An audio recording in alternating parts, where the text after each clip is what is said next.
Hey everyone, this is the Music Nerds Record Club, sometimes called that, sometimes called the Music Nerdcast, sometimes called the Bruce Cast. When we studied Bruce Springsteen, we've gone by all kinds of names. My name is Andrew William Smith, better known as Teacher on the Radio, from 88.5 FM WTTU in Cookeville, Tennessee. And we have I think the biggest annual that we've ever had. And the very first one was pandemic year 2020. Rick Quinn and I convened that, and we've lost one of our guys. I hope he can find his way back. Connectivity issues and firewalls are interfering with the fun. All right, here he comes back. Let's put him back on the stage. There he is. Oh, he wanted to go horizontal where he had been vertical. Everyone, we're going to be going in this order tonight. Out of Nashville, Tennessee, Amy Rock, one of the earliest music nerds and also a former WTTU DJ. And then we're going to have Joe Guinness, who's joining us from New City, New York. And Joe got me into radio the first time at WSHJ, 88.3 FM in Southfield, Michigan, along with another one of our guests I'll get to here in a minute. We've got Mark Creeder, the newest music nerd, who made his inaugural episode with the Bruce Cast last month. And coming in from Charlotte, North Carolina, the other big Bruce fan on the call, Scott Greenberg from the That's No Honest Man campaign podcast, also formerly the That's No Honest Man campaign radio show. And Scott, along with his brother from another mother, Joe, got me into high school music journalism and into high school radio. And I've stayed in those lanes my entire life. Hobby journalism, not making my living doing music journalism, but living my life for music journalism. And we've got coming all the way from just down the street in Cookeville, Tennessee, Tennessee Tech senior, the editor of the Tennessee Tech Oracle this year, and the son of one of our guests today. But Gus has been with us on this cast a lot longer and doing all kinds of great work and keeping us up on hip hop. He's our resident hip hop scholar. And after Gus, we're going to be hearing from Nashville Rick Quinn, Richard Quinn, and he's got the record wall. Every month it's a different record wall we love. We just look forward to the day when we get online and we can see what's on the Rick Quinn record wall. And I'm Andrew Smith, Teacher on the Radio, and I'll be bringing up the rear. This is going to be a 2-hour marathon. This is going to be live out there on YouTube and on the Teacher on the Radio Facebook page. And it looks like, according to StreamYard, we're actually live right now on both of those channels. You're welcome to go and find those links when you're off screen. Share them with your friends. Share them with your mother, your wife, your girlfriend, your students, your professors, your next door neighbor. Let's get some traffic up on the stream tonight, and let's keep up and see if there are any overlaps in our top 10s, because we're going to be hearing about 80 different albums this year that impacted the 8 of us. And we're going to be here till almost probably 8:30 p.m. tonight, so fasten your seatbelt. And this will, of course, be archived on the YouTube after that. So fasten your seatbelt. We're going to turn this thing over to our inaugural presenter of the evening, Amy Rock. And all technical mistakes that are made tonight are mine and mine alone. Any mistakes from mine, and all the goodness I'll give all the rest of you all credit for. Thank you. We'll give you some credit for the goodness too, Andrew. I guess I'm up first, and I'm going to start rocking through my album highlights of the year. First, I'm going to shout out some of my local folks. The Dangerous Method and Year of October are close friends, and they both released albums this year. And Cherub and Snooper are artists that I met this year, and have a whole story of how I was introduced to Cherub recently. But we do not have time for that story tonight. But just wanted to shout out some Nashville artists that didn't make my top 10. I also want to get through a couple honorable mentions, because there's just not enough room in the top 10. Definitely not enough room for all the progressive house that I'd like to put up there. Ignite by Elon Bluestone is a great album. And you guys will kick me out of the group if I put too much progressive house. So there's that. Hyper Youth, Joey Valence and Bray, they've been in my top 10, I think their last 2 albums. So I can't keep putting them in my top 10. Is by My Morning Jacket. I have a feeling we will be hearing more about this album later in the show, so I don't need them in my top 10. And then my last honorable mention is just a song. It was my song of the summer, Suzanne by Mark Ronson and Ray. All right, on to the top 10. Number 10, Who Let the Dogs Out by Lambrini Girls. I haven't spent a ton of time with this record, but I saw them live this summer at Shaky Knees, and it was badass. These gals go super hard. They're from the UK, and they just hold nothing back, and it's really awesome. So keep your eye on Lambrini Girls. This is their debut album. Number 9, Loner by Barry Can't Swim. Barry Can't Swim is a solo artist. His name is not Barry. His name is Joshua. I think he's also from the UK. And he was on the Bonnaroo lineup. So I discovered him earlier this year and really got into his previous debut album called Where Will We Land that came out 2 years ago that everyone really liked. And I really got into him. This new album called Loner came out this year and really loved it. And Bonnaroo was canceled, and Barry Can't Swim dropped out from Bonnaroo before we even got to the canceling of Bonnaroo. And we should have known it was going to get rained out because Barry knew because he can't swim. Number 8, The Villain by Mal Blum. They are super cool. I first heard Mal Blum on the Chris Gethard show when I was going through watching old episodes from 10 years ago when they were on the New York Public Access, just this crazy comedy show that always has like a musical special. And so the musical guest on one of the episodes was Mal Blum, good friends of Chris Gethard, and their songwriting is really cool. And I just want to have some trans representation here in my top 10. So please check out The Villain by Mal Blum. Let's see. I guess I'm 50 years late on this one. I'm presenting the 1975 album of the year. Yeah, I got really into Kraftwerk this year. No thanks to one Mr. Greenberg that you'll be hearing from in a little bit, who on one of the episodes of Music Nerds instructed me to get into Kraftwerk and was quite successful. I got to go see them live, and I listened to their whole discography a weird amount. My friend was surprised, who was also at that live show, like, you're not already into them? That's like the most Amy band. They are weird electronic music that talks about different modes of transportation. That's so Amy coded. So number 7 goes out to Radioactivity, that came out in 1975. Number 6 is Phantom Island by King Gizzard and the Lizard Wizard. I don't think King Giz has been in my top 10 before. They're just fun and awesome. They were another band that was gonna be at Bonnaroo. They were gonna play 3 sets. It was gonna be so cool. One of the best moments at Bonnaroo this year was a listening party for this album. So even though I didn't get to see them, I got to enjoy this album with a bunch of Bonnaroovians. And that was a highlight of this summer. So check out Phantom Island by King Gizzard and the Lizard Wizard, or any of their other 26 studio albums. These guys are awesome. Who is This Guy by David Byrne? This one just hit me right. David worked with an orchestra to have these really beautiful arrangements with his very unique lyrical and melodic style that just makes me happy. The songs are kind of silly, and I just had a lot of fun with it. Number 4, Viagra Boys, self-titled. They are just really fun, more just lyrics that are enjoyable and silly and irreverent.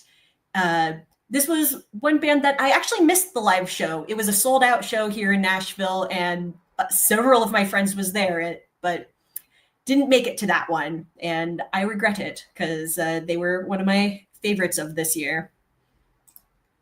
Sun Squabby is my number 3.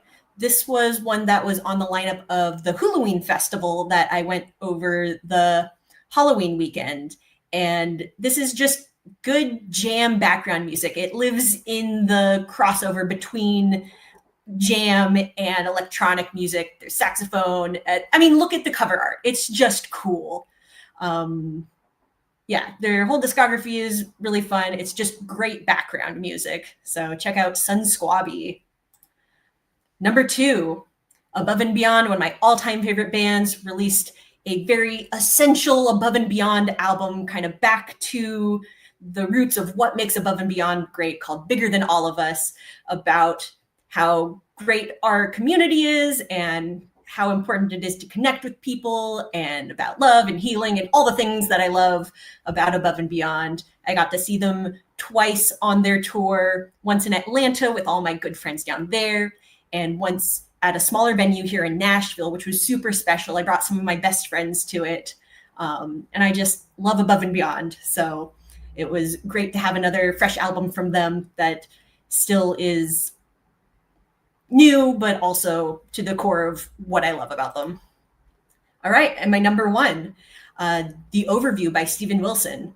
This one kind of caught me off guard. I was at a record night with some friends, and my buddy had just traveled to see this, see Steven Wilson on tour presenting this album, and he's just like, I'm going to play the first side of this. You're going to love it. And I did. It just hit me right. Steven Wilson's the guy from Porcupine Tree, a prog rock band. And it's just proggy and guitars and cool. And The Overview is a reference to the overview effect of like feeling small when you think about how big the world or universe is. And I don't know, this one just hit me right, kind of surprised me. The first track is like 23 minutes long, and it's just such a jam. And I really hope you all check it out. I think you guys will enjoy it. And that's it. It's been a great year. I had a lot of fun. This was a very show heavy year versus listening to albums, and I made a lot of great memories this year. So thank you guys. I'm so glad to share my top 10 with you, and I can't wait to hear everyone else's. Let's keep it going. And thank you, everyone, for keeping your own time. I'm the guy that bought the StreamYard account, and I'm Sunfrog, teacher on the radio. Amy, thank you so incredibly much. Amy clocked in a little bit ahead of schedule, everyone, so just keeping on your own time, that your 15 minutes begins when the other music nerds have exited the screen. And all that extra time that we give when we get through our top 10 as quickly as Amy does will be allotted towards the end of the show for our round robin. Coming up next, all the way from New City, New York, is Joe Guinness. Joe, welcome to the stream. All the way. The stream. And, why don't you wait for me to try to click off these other icons, and then you can take it away. Take it away, Joe. Hello. Amy created a lot of memories, and I lost a lot of memories. I'm not a chronicler of my listening at all. I started a notes in my iPhone of write down every new thing I listened to or old thing I listened to for the first time. And I think that I strayed from that in February. I'm a 58-year-old dude with 2 tween kids. And it's kind of like chaos. So I don't really, I think I experience music. No, I experience it the same, but I'm just not, I'm just not chronicling, and I'm not listening to new stuff. It's really kind of embarrassing what my top 10 is full of. And in fact, I don't even have a top 10 because it just makes me feel small in comparison to all of you, to try that with all my old stuff. I got my thing from Spotify, like everybody else who has Spotify, telling them their numbers, and that was also informative. None of my top artists were really, with younger than 20 years old. But I'm going to talk about a lot of the records that I really embraced. I'm a vinyl listener way more than Spotify. I spend more time listening to audiobooks in my car. I re-listened to, I read it the first time, but I re-listened to the first volume of Grelnick's Elvis biography, as well as Grelnick's little Colonel Tom biography, and that's fantastic. Sent me on kind of an Elvis spiral where, you know, I love Elvis the person way more than I love his music, though I love a lot of his music. I'm just not that kind of fan, but I really think he kind of was an amazing artist. So Elvis was really important to me this year. I really, you know, embraced the Beatles for the first time in my life, oddly enough. And part of it is having vinyl, but part of it, I don't know, I've always been the kind of music jackass who, you know, I got to jump off any bandwagon before it gets too full, you know, or just avoid bandwagons if I'm on too late. I think I was, as much as I loved Nirvana, I was really late to the party, because when a band explodes like that, you know, I'm like, maybe I ought to wait on this. But it took me like, I don't know, 58 years to really get the Beatles. I don't even know if I get them, but you know, I'm fully embracing them now. I still like the Stones more. But it's been great discovering the Beatles as a grown-ass man. I also love the Stones, as I mentioned, and I just wanted to point out, I had this record. It's always been my favorite Stones record. Various times, Exile on Main Street has kind of nosed past it, but it always comes past to this, which is just such a varied and beautiful sounding record. You know, it's like got every sort of element that makes them great. And this is sorry, Beggar's Banquet with the original cover. I hear that every time. I'm in wonder of how good it is, just how great a record it is. So is that. And then Led Zeppelin. You know, my wife's the Led Zeppelin fan in the family, but I really started just throwing off my snobbery and embracing them more, even though I kind of like lurked around the edges of Zeppelin from my youth. You know, this might be my favorite, but I love the song "Dancing Days." That's one of my jams. It's just a happy song for me. "Dancing Days." This is the recent vinyl. It might be. Yeah, it's the first time it's been on vinyl in years. This is the Soft Boys' seminal "Underwater Moonlight." It's too. I don't know.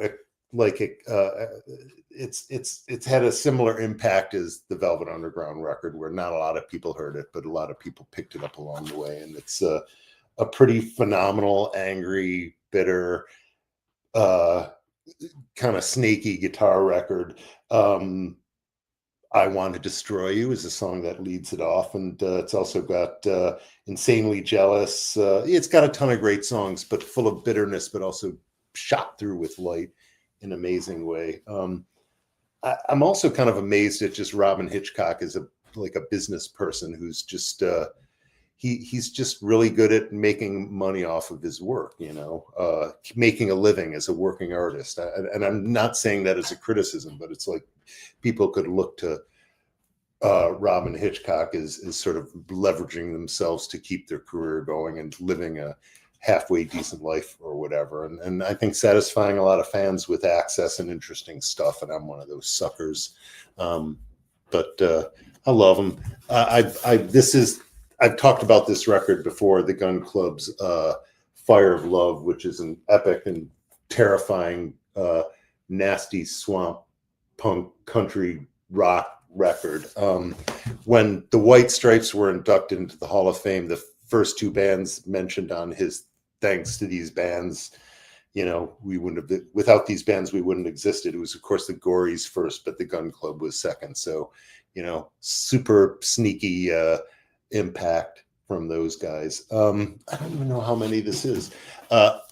This is one of my favorites from '84, and I got this used copy recently with, you know, somebody slapped masking tape for the. I love getting these old radio station copies.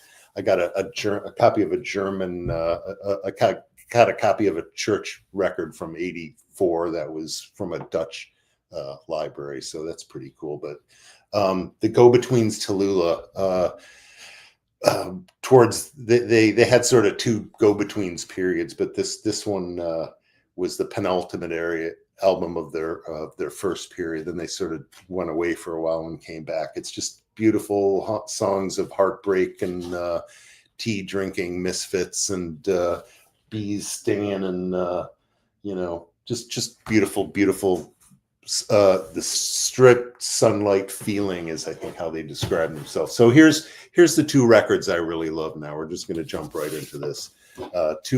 My top two from 2025. Patterson Hood's Exploding Trees and Airplane Screams. Phenomenal record.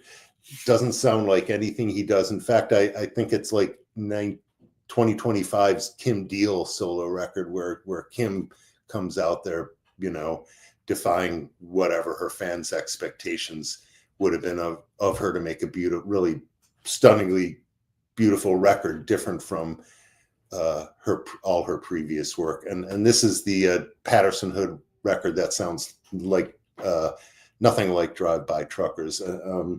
But it's got all his sort of hallmarks as a writer. He writes great about mental illness. He writes great about strife between two people and how people hurt each other.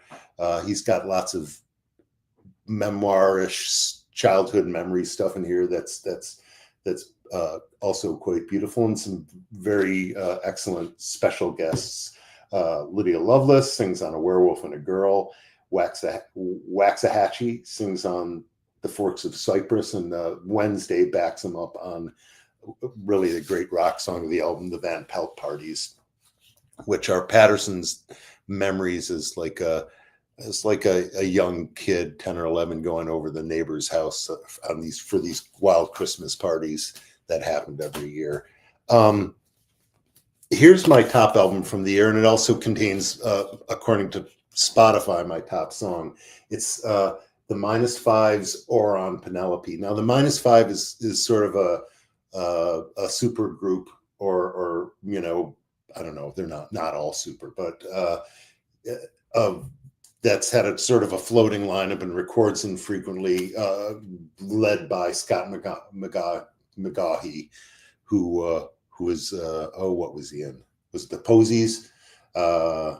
He's just a pop genius from Seattle who's been around forever. Linda Pittman plays on this record. Peter Buck, Kurt Bloch, Debbie Peterson, Spencer Tweedy, Patterson Hood sings on it. It's a great front power pop record. Andy Scott and I saw them play opening up for the Baseball Project, which is essentially the same band, though completely different.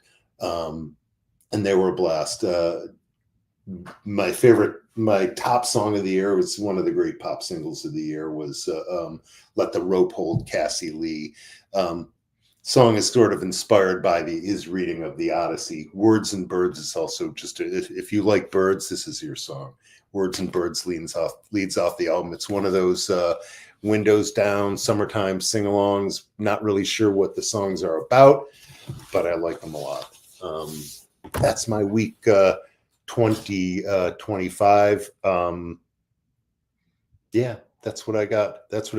I started listening to a few other bands. Isaiah Evans and the Boss Tweeds, a newer band I liked a lot.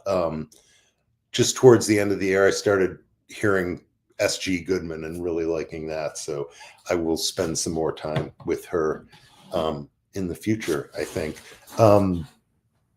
That's all I got right now. But thank you very much for listening. Joe, thank you. And everybody so far is going way ahead of time, which means there's more time for us to wrap at the end and converse about our overlaps and the things we've learned about for the first time tonight. So I'm going to keep that show running quickly ahead of schedule with our newest nerd. He's not the newest nerd. He's one of the oldest nerds I know in all of Cookeville, but he's new to this group. My best colleague ever, Mark Creeder. Welcome to the Music Nerds Record Club. End of the year. Let me see if I can make Joe and I go away. And then as soon as we vanish, Mark, you can take over. I don't know what I'm doing here. Here we go. Mark Creeder, everyone.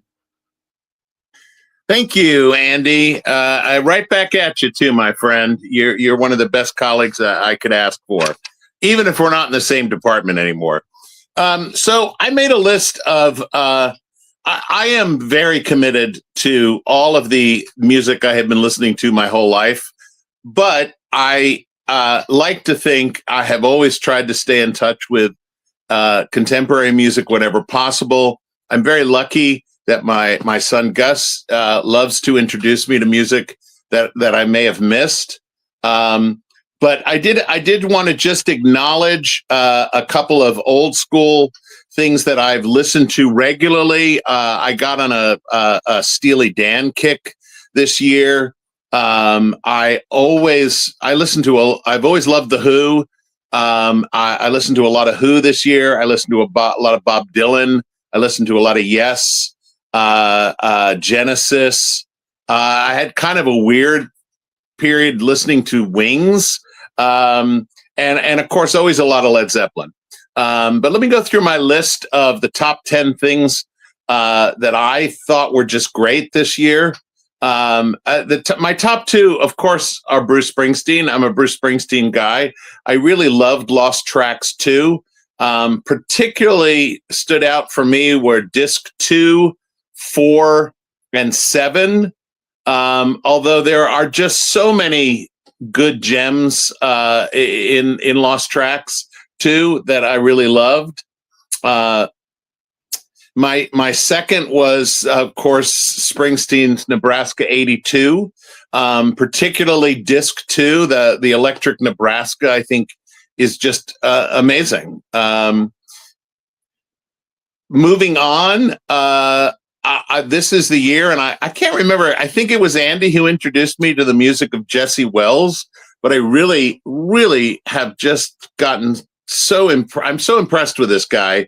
I put down his Devil's Den album. I mean, although I think, what did he release? Like 5 releases this year alone. I mean, the kid's amazing. The kid, see, I can say that because I'm old. So much music produced by this young man. So much of it is good. Very listenable and just charming as all get out.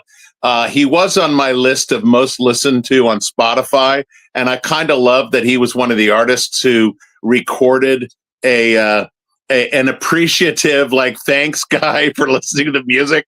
It felt really good to me. I thought that was great. One of my other favorites of this year was Queens of the Stone Age, Alive in the Catacombs. I actually had listened to an interview with the lead singer whose name popped out of my head at this moment, but he was on Marin's WTF podcast. He was talking a little bit about it. I tell you what, if you haven't listened to Alive in the Catacombs and you like Queens of the Stone Age, it is a mind-blowingly cool listen. It is just, you can hear these guys playing in this tight, cramped location. It was awesome. Next, I had Big Thief. I think this is one that Gus may have introduced me to. Their Double Infinity album. I tell you what, I want to see them live so bad. I can't stand it. The vocalist just destroys me. Her kind of lightly raspy voice is just phenomenal. And then that connected with great lyrics, great instrumentation. It's a great album. They're a great band, and I've really enjoyed listening to their music. Next is Geese. I know Gus introduced me to them. Their Getting Killed album. I can't even imagine. I'd be hard pressed to say what I've enjoyed more than listening to Geese this year. They're just very cool. They're very listenable. They've got kind of I described them as prog rock, thrash metal, and punk with a healthy Radiohead influence. I just love them. I've always been a prog rock guy. And I just think they're an amazing band and really listenable and re-listenable. I also had on my top 10 Mount Joy, Hope We Have Fun. They were a band I discovered the year that I went to Bonnaroo. Gus and I went to Bonnaroo together, I think when he was 18. And I ended up sitting at a concert. Gus was at something, and I kind of was vaguely familiar with Mountjoy, and I went to their concert, and I sat on a park bench with another old dude who's had brought his daughter to Bonnaroo, and he's like, well, I don't know where she is, but she's somewhere listening to music. And we sat there and listened to Mountjoy, and it was a really cathartic moment. They're just great. I wrote down they're just a good fucking band, and I love their music. I also discovered Lily Hyatt, her album Forever. It's just a great album. She's got an awesome kind of tough broad. I know that's not a very PC expression anymore, but she's got a great tough broad vibe.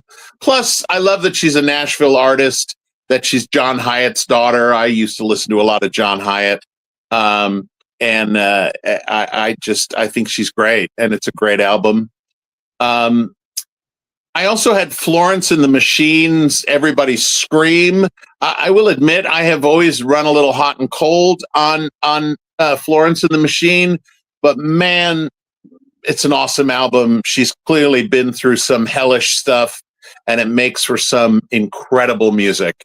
And finally, on my list of 10, I had the Rolling Stones Black and Blue 2025 mix. Black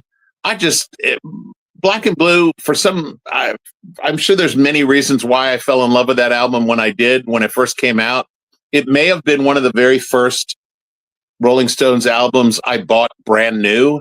And I have always loved it. The 2025 mix is really interesting. What I wrote here was, and for any Rolling Stones fans, you'll appreciate, I wrote, I love Mick and the boys, particularly when they were sucking in the 70s. But I think it's a great album, and it was a great re-release. I had a couple of honorable mentions on here. Viagra Boys, I discovered this year. They're fantastic. Wolf Alice, I like the album The Clearing. Wet Leg Moisturizer, I also thought was I thought Wet Leg, it's a great album. I thought it was much better than their previous album. It really is like a real album, and I thought it was fantastic. And Mammoth the End is another one that I really like. It's just rock and roll. It's Eddie Van Halen's son, Wolfgang, and I just think it's a good rockin' album. And I couldn't not mention the Led Zeppelin's Physical Graffiti Deluxe. I haven't bought it, but I've been listening to it on Spotify. It's just great. I am such a Zeppelin head. And I particularly love Physical Graffiti because I once got kicked out of a Baskin and Robbins. I had a poorly recorded cassette tape of Zeppelin music, and I refused to turn it down, and they kicked me out of Baskin and Robbins, a New Jersey Baskin and Robbins, no less. So yeah, that's those are my things. I did want to mention too, Joe. You talked about Joe mentioned albums from radio stations. I have one that I have in my collection that I love. It's a soundtrack from the I think it was an 80s movie, Times Square, which I was always weirdly good. It's not a necessarily good movie, although Tim Curry's quite good in it as a New York DJ. But it's a great soundtrack album. And what I love about it is because it was a record album, somebody had made notes next to all the songs, which of the songs they could play on the radio that didn't have profanity in it. So one of my favorite albums in my collection.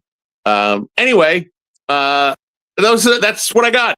And thank you so much. And boy, I'm loving hearing all of you. I'm making my list as we go of things that I need to listen to. So thank you. Mark, I can't believe it took us 2 years, or it's 6 years into these annuals. This is the 6th annual of these, but we've been doing the monthly for a full 2 years. I can't believe it took us this long to get you on the program. Ladies and gentlemen, Mark Harry Krieger. And I was so excited to see that Big Thief album in your I'm sorry, the Big Thief album. Adrienne Lenker, she is something else. Now we're coming up on the Scots section of the program. We're going to have Charlotte Scott followed by Birmingham Scott. And Birmingham Scott, when you come up, I will help you with your slides. And boy, oh boy, Greenberg, we've got the two Springsteen heads of the program on screen at the same time. If you did not listen to last month's episode, go back and listen to it. And as soon as Deliver Me From Nowhere comes out on streaming, you all need to watch that thing 1,000 times. I took my buddy Larry Nugent to the theater. We were so excited. We were in the concession line, and they said, "We're sorry, sir. There is a broken projector."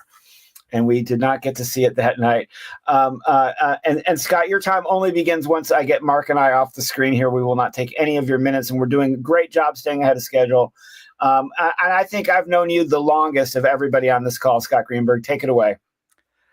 Thank you, Andy. I should say, since it's me and Winchell, welcome to Scotland. Please forget that I did that. Okay. This year, as with every year, it's all about what music sparks joy, especially in a year like 2025. I need all the joy I can find. So number 10, they are straight out of Bloomington, Indiana, not unlike Indiana University's Hoosiers and John Mellencamp.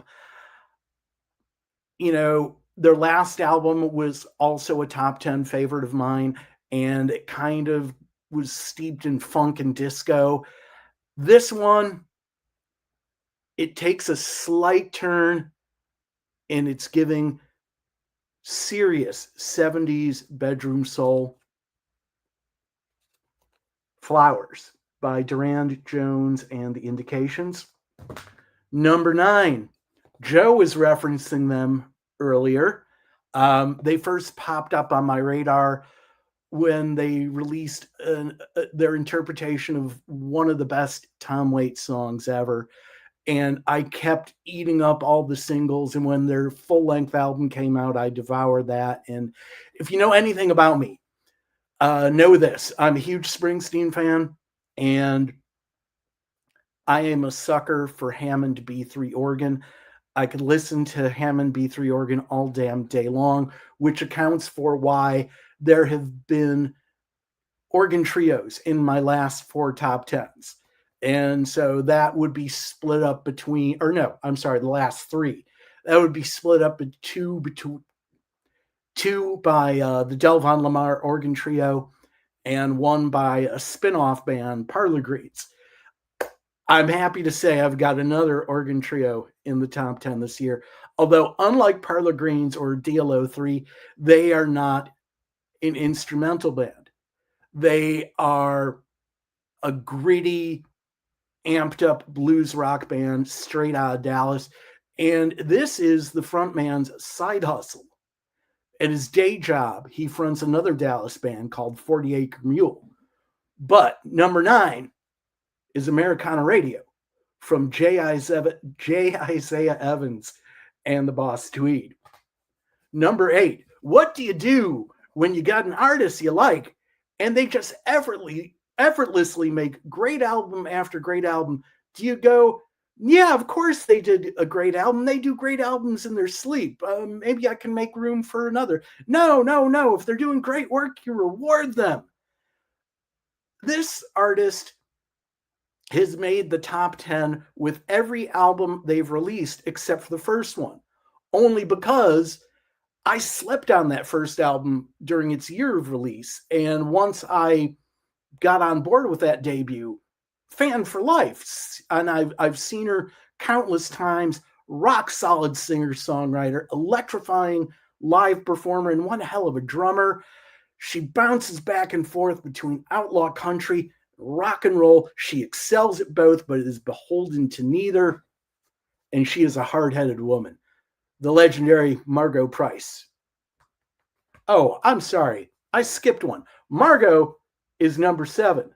And when I show you my number 8, you'll know why I brain farted. So number 8, I've been a fan of the artist at number 8, and it's the only one that I'm going to show you that's on vinyl. Again, I slept on their debut. I didn't know about them until their second album. Every album since then has made my top 10. The second and the third, just fun electro pop dance records. This was followed by one of the most gorgeous breakup records I've ever heard. Her latest, in a nod to Springsteen. And yes, I love Electric Nebraska, and I dug the Deliver Me From Nowhere film, but that's neither here nor there. In a year where we fet Springsteen's visionary genius of Nebraska, the artist with my number 8 album of the year recorded this album on an iPhone with the thought of maybe I'll drop it as a full-fledged studio recorded album someday. But for right now, I just want to drop it, warts and all, the recording from the iPhone. And she took that ethic to the tour. When she toured, she chose venues that were not necessarily bigger venues, but venues that she knew were not going to scalp the fans on ticket fees.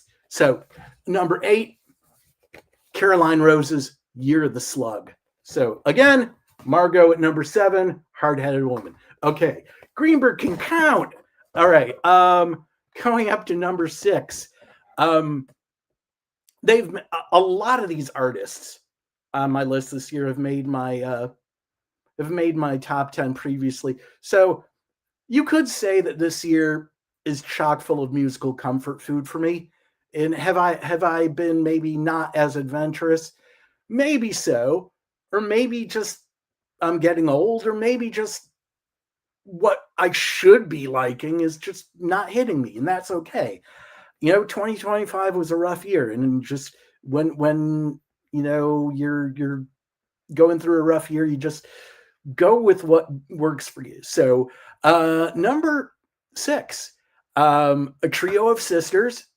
One of them dabbles in acting. Another one used to play in Jenny Lewis's band. They used to play in a band with their mom and pop. And when they played their very first show away from mom and pop, their first gig was at, of all places, Cantor's Deli in Los Angeles. They are absolute titans of alt pop. They wrote the book on alt pop. I remember when their debut came out, I'm like, they veer dangerously close to mall pop. And it's like, no, they kind of wrote the book on alt pop and just really kind of paved the way for like everybody else who's done alt pop well. And at first I was kind of lukewarm on this record. I loved the last record, loved the first record. Second one, not so much. But the more I spent with this album, the more time I spent, the more I dug it. And it's got a title that sums up how I think a lot of us felt about 2025. It's just a really great, danceable breakup record. And, for those of you wanting to hand in your 2-week notice for the year of 2025, this is the week to do it. And with that in mind, I quit. Haim is number 6. Number 5, okay. He's one of the most literary singer-songwriters working today. And the number 5 record is a solo album from him. And to this date, none of his solo albums really quite grabbed me. They were fine, but they couldn't compare to the work that he did with his band as a day job. But the guy who he had producing this record pushed him out of his comfort zone. This is a dude who usually plays guitar, but he wrote these songs on piano, and the producer's like, you are going to play piano on this record. And he's like, no, I'm not. He goes, yes, you are. And there's awesome, like a star-studded, I almost said star-studded array of stars, but you know what? It's okay if I'm redundant. The guests are great, but it's like, come for the guests, but stay for the rock solid songwriting and performances of Patterson Hood. Number 4, They've never been on my top 10 list before.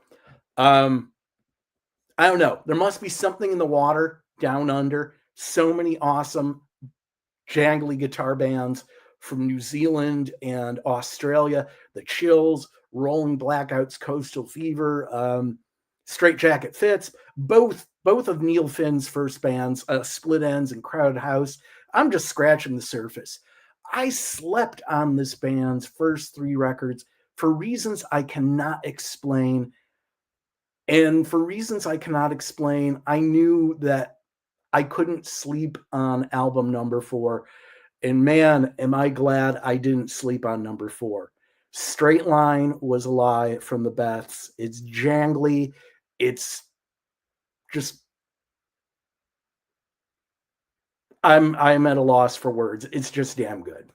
If you like jangly guitars, if you like power pop, if you like all things from Australia and New Zealand, then the Beths are for you.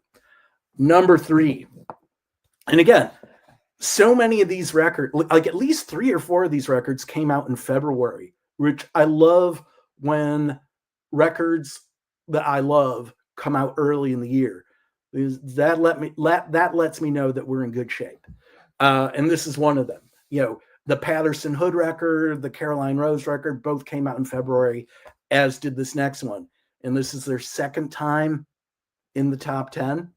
And I dig them more and more with each successive record, but this one clinches it. And I kick myself because I had a last minute offer to go see them.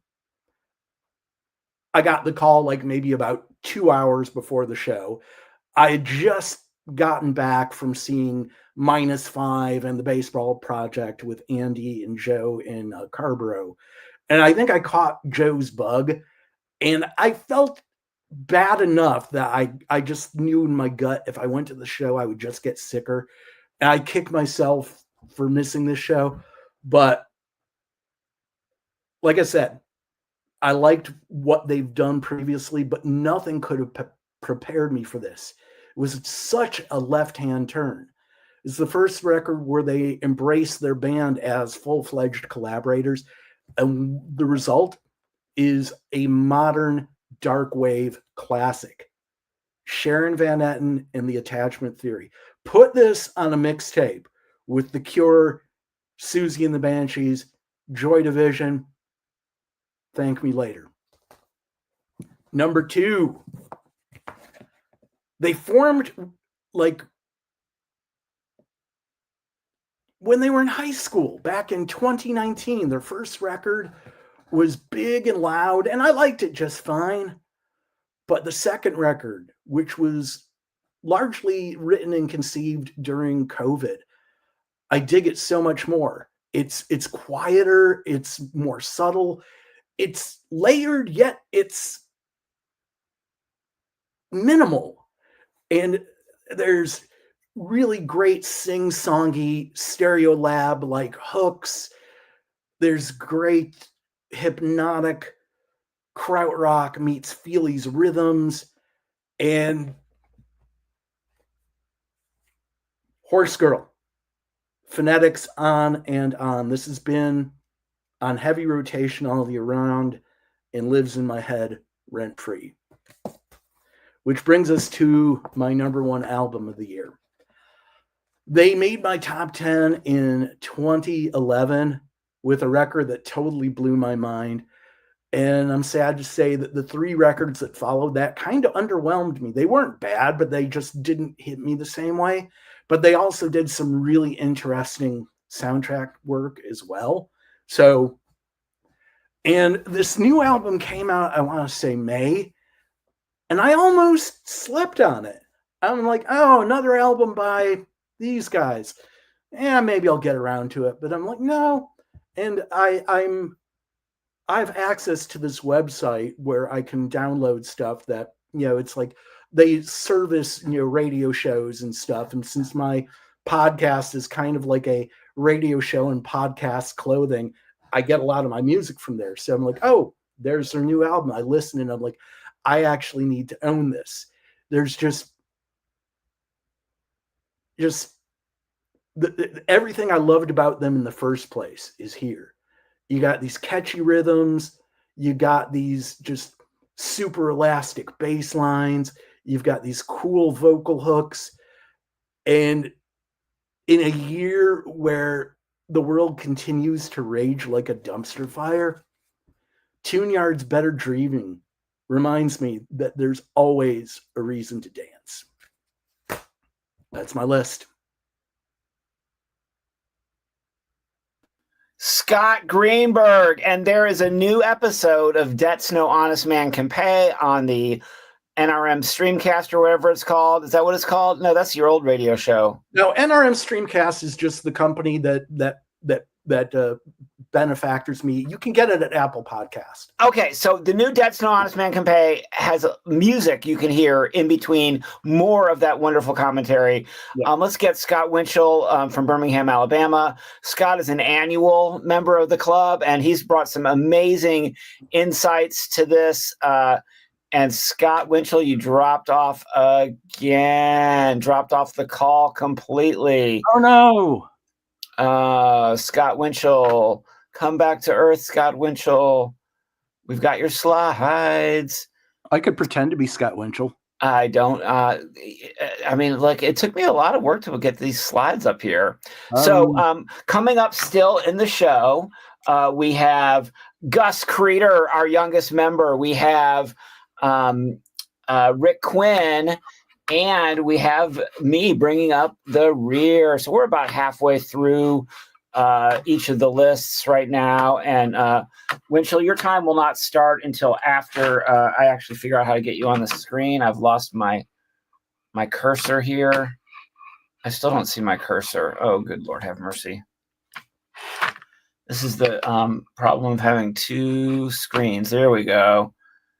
Oh, Scott, we keep losing you. I hope you can stay in the broadcast for the duration of your slides. Just tell me when to advance the slides, and I'll do it for you. Okay. All right. I'm going to go over my top 10 and share with you some honorable mentions. I'm so happy to be here. To reiterate, Scott talked about joy at the beginning, and that's what it's all about. That's all it's about. And hopefully you'll enjoy my list and some of the things I have to say. Andrew, you could go to the next slide. My honorable mentions, I'll just go through these really, really quick. And the reason I have this Chess Records Christmas album up is because we are in the holiday season now. And this just came out. It's a wonderful look at Chess Records catalog from the 50s and 60s, has Chuck Berry on it, a lot of recognizable blues songs from like Hey Santa Claus and Sonny Boy Williamson II. So it's really good. If you have a chance and want some really cool Christmas music, go get it. But on my honorable mentions, there's dozens and dozens of albums that could have made my top 10. They all can't. But the honorables included that. Tyler Childers, Snipe Hunter, of course. If I could have put Nick Cave's Wild God on my top 10 again this year, I would have. But he gave us Live God, the live album from the tour, which Rick Quinn and I got to see that tour in Boston earlier this year. New Dad, the Scottish band, Ringo Starr. Sammy Hagar put out a Van Halen record, basically, that really rocked, and a few others here, including Wet Leg. But we'll get into my top 10. And Andrew, you could go to the next slide. Number 10 on my list is Turnstile, the Baltimore band that's been around for a while. This is 4 albums in 10 years for the band. I've been kind of listening to them for a couple, 3 years now, and this morphed them into a really bigger sound. It sounds like the Police, Incubus, and 311 had a child, and I just love this record. It's very big, did very well for them, and really took this band to the next step. So Turnstile, number 10. Next slide. Number 9 is Big Thief, and pared down to a trio on this album. And it's actually the first album I've really gotten into for them.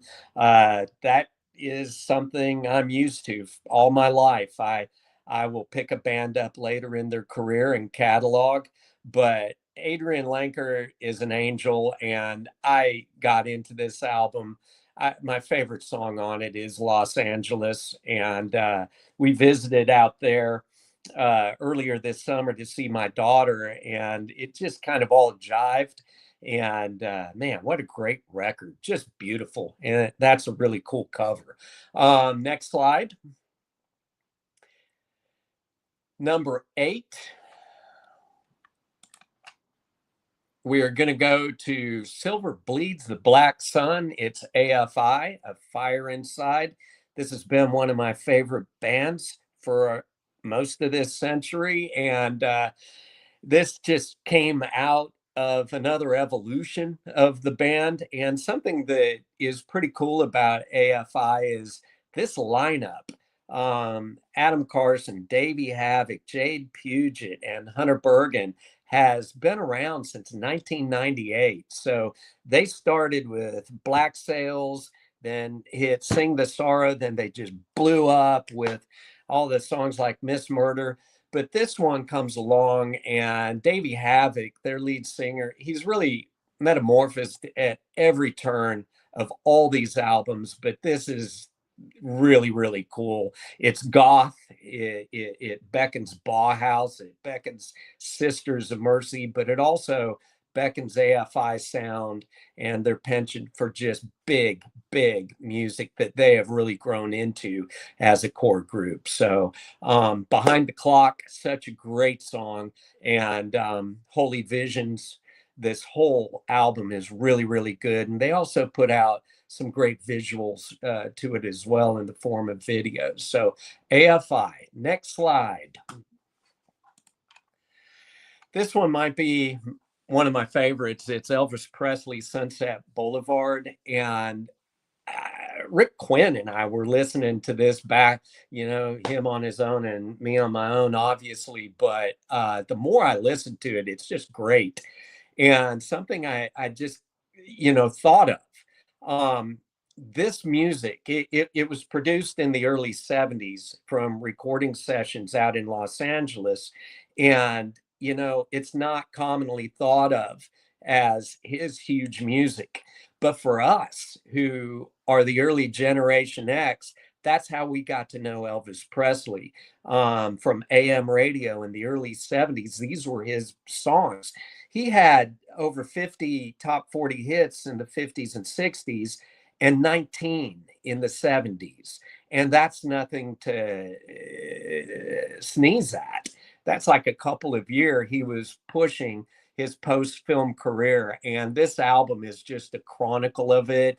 It's demos. It's all of that. Rarely do I like it. If you want to turn me off, title an album B-sides and demos. This one just totally, I can't stop listening to it. So Elvis Presley, Sunset Boulevard. Next slide. We go over to Ethel Cain and Willoughby Tucker, I'll Always Love You. This is really the first time I've really embraced her. And this album, my daughter really introduced me when Nettles came out as a single, and we talked about it a lot, and it's a beautiful album. It's big. It's huge. It's luxurious. It's really well done. And this is a prequel to her storyline. She had her story. How she weaves that through this music is really crazy. And I write this on the slide. It says, listening to Ethel Cain is not easy for everyone. What is easy is dismissing her. I've seen that happen to people dear to me and my family and friends, and it's not easy to watch. But when this music hit me, I really felt like it was comparative to like the Siren's Call in mythology, and I needed to go towards those rocks. And when I did it, I found it to be very, very safe and cool. So this album just really stuck to me, and I have appreciated it since it came out. Next slide. We're getting into my top 5, and it is Taylor Swift, The Life of a Showgirl. This album's brought a lot of joy to my house, and it is undoubtedly the biggest album of the year. It was the most anticipated album of the year. It broke records. It's at #1 again. It met the hype, the songcraft, the performance, the production, the visuals. I'm really thankful I allowed this in my life and just made myself available to it. My spirit's better for it, and it is replete with hit songs. And she's only put out 1 single, so it's got a ways to go. Next slide. I look at my list, and not just my top 10, but the hundreds of albums that have crossed my path. And there's a lot of heroes, there's a lot of villains, there's angels and devils. I don't really know who's what or what, you know, in those categories. But when Morgan Wallen, I'm the Problem came out, I've not spent any time with any of his catalog. But when this album came out, I remember reaching out to Quinn again and saying, you know, I think I'm just going to call the few songs off of this that actually the album should be, and make a playlist of it. And it didn't work, because the album has about 20 songs that are great craft work, written well, produced well, played well. It is no wonder it's the top country album of the year. It is sold more. He fills stadiums, and he doesn't run from anything, and he's not projecting anything really divisive in his music. So again, much like the Taylor Swift situation, I'm really thankful I gave this a shot. And you know, I cannot get over Superman, which is a song about his son. There's a song called 20 Cigarettes that reminds me of my own experiences down at the old tin roof. I don't even know if it's still there, on Demonbreun, and a lot of things that I can relate to. So that's Morgan Wallen. And #3, the next slide. I think #4 and #3 might have thrown punches at each other, but this is one of my most listened to records of the year. We got to see him, Lonesome Drifter. It's a part of his Sagebrush trilogy, and the second part of it, Dollar a Day, could, in my opinion, be a double album that came out. Here's Raphael. He likes Charlie Crockett, but just love this. He's a Louis L'Amour story come to life in 2025. And Easy Money, Night Rider, some of my favorite songs. And #2, next slide. This is a masterpiece. Young blood, young Brit guy. He's just, this album, Billy Corgan did an interview with him and compared him to Elton John. This is The Who. This is Elton John. This is Aerosmith. This is himself. It's David Bowie. This is a magnificent project. Anyone who can put off a 9.5-minute song as the opening track and pull it off, it's incredible. Every song on here I love, and I hope he continues on and is healthy, because he has a lot to say, and he's a multi-instrumentalist talent, and I hope he's around for the rest of my life. And #1, next slide. My favorite band. I believe this band may have been made just for me. It's Ghost. Skeleton, like Scott was saying before me. It's really cool when your favorite albums come out early in the year, and I've got to spend the whole year with this record. I cannot imagine a better band for me. Tobias Forge has spawned one of the biggest problems with favorite bands is they let you down. You get so much anticipation for their new project, and you wonder where they're going to go and everything. And he just knocked it out of the park. And there's so many songs on here, and the videos are just crazy cool.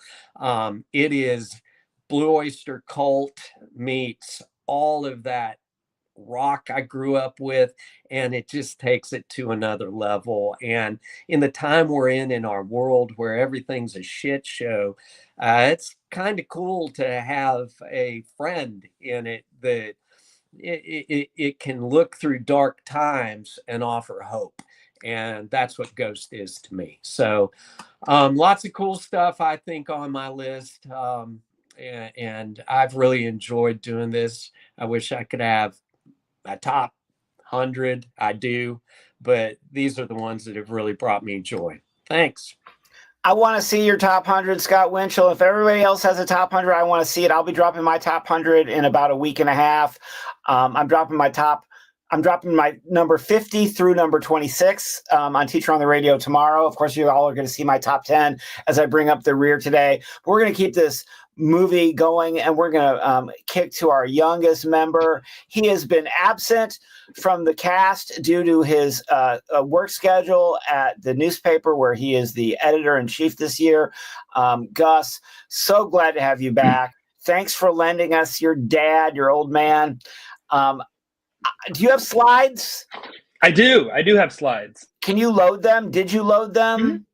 Can I There's a share? button down on the bottom of your screen that's got a plus sign on it. Slides in PDF. Yeah, you need to start clicking through that right now. And everybody, I've literally known this kid since he was in elementary school, preschool. And what a man he is. And he's been bold and brave, speaking truth to power, as college journalists are known to do, tackling some of the tough topics on our campus, but keeping his music column alive, following in the footsteps of Greenberg and Smith with the high school and college music column. Here we go. I think I've got are these your slides? Yes, they are. All right, Gus, I'm going to drop off the screen. Take it away, my young brother. Sweet. Well, I have missed everybody in here. I've been bummed that I haven't been able to be around as much, but got to do the news. I've been so excited for this call. Starting off with a list of 10 honorable mentions. I, like many others, could have done a lot more, but I don't want to be too indulgent. But I'm going to start off with, these are 5 hip-hop releases or hip-hop adjacent releases that I really loved this year. I'm going to try to speed through them. Westside Gunn being as prolific as ever. New York rapper, producer, or curator. Incredible talent. His Heels Have Eyes series from this year, front to back, was pretty awesome, but 2 was definitely my favorite. Had great standouts, a lot of great features. Chicago MC Saba, along with one of the best and most beloved hip-hop producers alive, maybe of all time, No IDs, from the private collection of Saba and No ID, is just a conscious, interesting, fun, listenable, front-to-back experience that I think anyone could enjoy. Mac Miller's Balloonerism. Anytime that you see Mac Miller's estate, of course this is a posthumous record, acknowledge that there will be new Mac music coming out. It's one of the only times that you can really look at posthumous releases and know that it'll be tasteful. This album was completed in 2015. The label denied it, got him to drop a more accessible record, Good AM, for his, I believe, major label debut. And it's a great album, but Balloonerism is really just an incredibly impressive work. Lots of interesting jazz and ambient moments in it that I adore.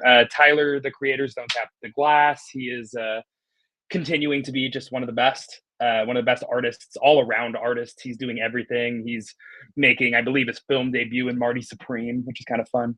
But this album is super fun front to back. I loved it. Ray Vaughn, relatively new signee to Top Dog Entertainment. The Good, the Bad, and the Dollar Menu. Awesome album. It's conscious, it's smart, but it's fun. It never lets its headiness get ahead of its listenability. A few more. Stereolab's new album, Instant Holograms on Metal Film. New album is in 2025 album. This album's super fun. I have it on here from, I think it's very good. It's not their best album or anything like that, but I just had such a cool experience with it. I got to see them live in Brussels, Belgium, with a free ticket I got from the woman sitting next to me on the plane. Shout out Luann. It's a really fun album. It was that was my first listen to it. Was on that flight. It was awesome. Clipping continues to be the best, one of the best experimental rap collectives or artists in general. This album's a lot more accessible, a lot more danceable. It's super fun, but still potent for sure.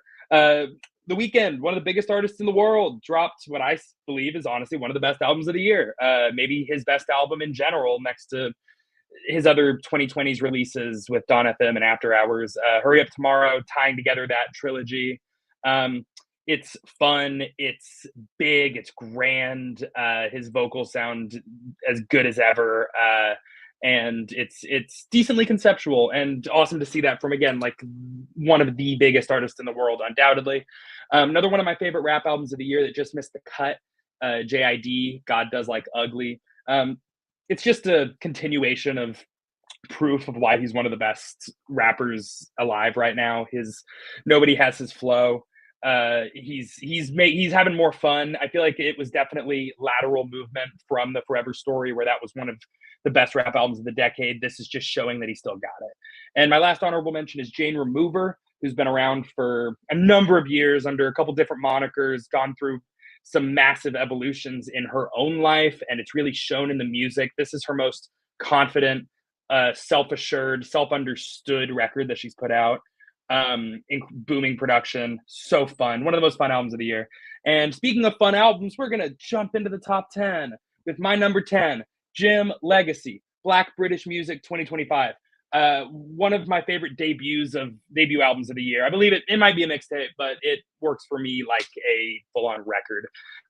UK hip hop and R&B artist and like rapper, singer, producer. He's known for work he's done with other UK artists like Dave, Central C, but this album has really pushed him into a fully new audience who's really there for him.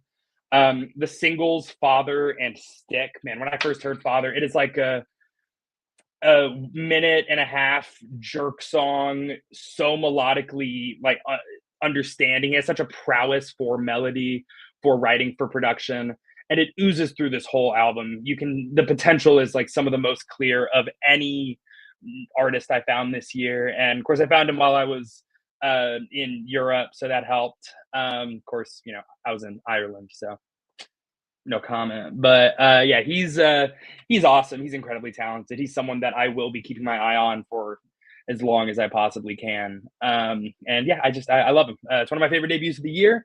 But into number 10, very far from a debut album, actually an album from one of the most prolific rappers in kind of the layer that I'd say the slightly above underground, at the mantle of hip hop. He has been making music for a long time. He's made a ton of music. He's stayed potent and elusive. It's Billy Woods, and it is the Billy Woods album that released in 2025 that I'm not going to say the name of because it's not for me to say.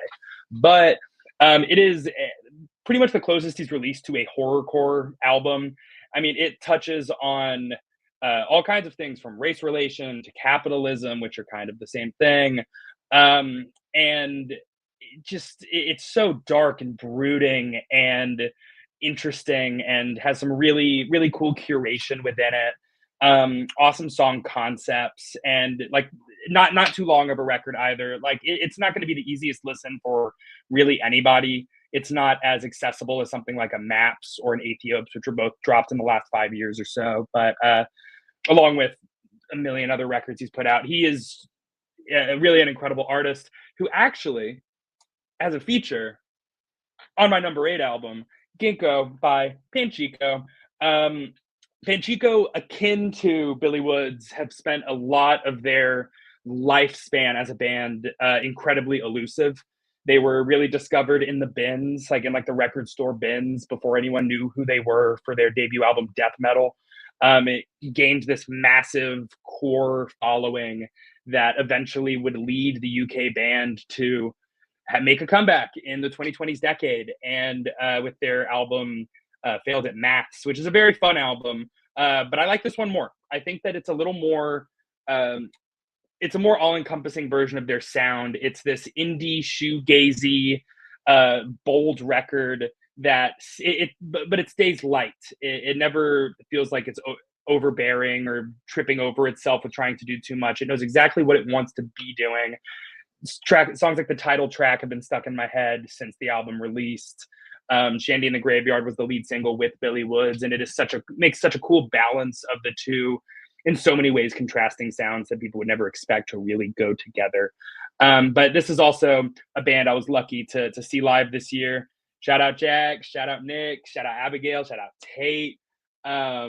All people who were willing to go to this show, and I'm so glad that they all did, because it was one of my favorite shows of the year for sure. It's a album that is even better live than on record, which I didn't even know they could do. But actually, this was a pretty prolific day for music, because my number 7 album released on the exact same day this year. I listened to both of these albums riding on the train to the north of Ireland, and it was a pretty long train ride from Dublin, so I had enough time. And it is actually the second time this next band will be appearing on one of my year-end lists, except with a very different sound and different vocalists. It is Black Country New Road's Forever How Long. Black Country New Road has been one of my favorite bands of the 2020s. They are just so cool and unique. I mean, you can see where their sound comes from, and they, at least in the past, wore their influences very much so on their sleeve. But this record is just a whimsical experience from front to back. It has its moments of like blockbuster indie, like your Basketball Shoes, or the place where he inserted the blade from Ants From Up There. But it is not too heavy. It's not too heavy. It feels like a very hopeful album, which is a nice contrast to the previous record, which with vocalist Isaac Wood, who I will be bringing up again later. Don't forget that. It was very dour and tragic, because that is where he was in his life at this point. And clearly the band, through touring and experimentation, trying new lineups and new sounds, has really come to something that they're happy to be making, and I'm happy to be listening to it. I think it's a really beautiful record. Another beautiful record that actually came out very close to the beginning of the year. I listened to this one when I flew to Dublin, so January 28th. I believe it had already released. I'm hoping I'm correct. It is going to be FKA Twigs' Eusexua. FKA Twigs she's been one of the coolest artists in pop, like art pop world, for over a decade now. And while I don't know that this is her best album, it is, the fact that it's still here just shows her quality control. I think she is always been so interesting. Her vocals are what make her so special. They're incredibly intricate, and it feels like she's never wasted a note. She's never wasted a run. And the production on this album in particular really accentuates that, and builds out these incredibly dancey numbers that still feel so impressive. And yeah, I think that she is only going to continue making cooler things. There was a equivalent to a deluxe version that released, as well as an expanded version, that were both also excellent. But I decided I like the expanded version of this record more than the B-sides deluxe. But I thought this was the one that I should put on here, because it's the one I lived with the most this year and really love. But up to the top half, I hope that I'm still doing okay on time. Yeah, I think I'm doing okay on time-ish. I'll speed it up a little bit. McKinley Dixon, jazz rap savant, who's made some really incredible music in the 2020s. He's really gotten the most attention the past couple years. And Magic Alive is an album that, like, there are a lot of people who hip hop is not one of their main genres. A lot of people in here, no judgment. If you like jazz, you will like this album. When I say it is a jazz rap album, but that can be taken as like, oh, there might be saxophone in it, but you're still going to be hearing trap hi-hats. No, it is the music's fucking jazz. Like, it is jazz, and it's so impressive, and it's just so cool. And hearing his flows and his wordplay over that jazz, there's a reason why he is seen as like the modern figurehead for the subgenre. I'm not going to call it, a To Pimp a Butterfly, but it might be his To Pimp a Butterfly. There are incredible features from underground heavyweights like an Ice Cold Bishop, Quelle Chris, Gios Guevara, who also had a huge year. He's a very cool artist. But yeah, I love this album. This is actually I was listening to it just today driving around, because it's one that since I first listened to it, I found it so entrancing and unique. Speaking of unique artists who incredibly stand out within their field, in a genre that has really just grown so much in the 2020s in the United States, it's Rosalia. Rosalia has been one of the standout voices in the Spanish music scene for years, and for I believe I'm going to say since 2018, she's really had eyes on her from at least critics, at a high degree. And this new album, Lux, is one of her most, if not her most, critically acclaimed to this point. And oh my God, I understand why. It is an orchestral opus. It is full of these incredible compositions where she just lays her vocals on like butter. Like it just spreads right on there. It's like it's nothing to her. And it's of course I'm not incredibly tapped in with everything that she's saying. I can understand the tone, and that's what's so incredible, is being able to listen to music, not know the words, but know exactly what she's feeling.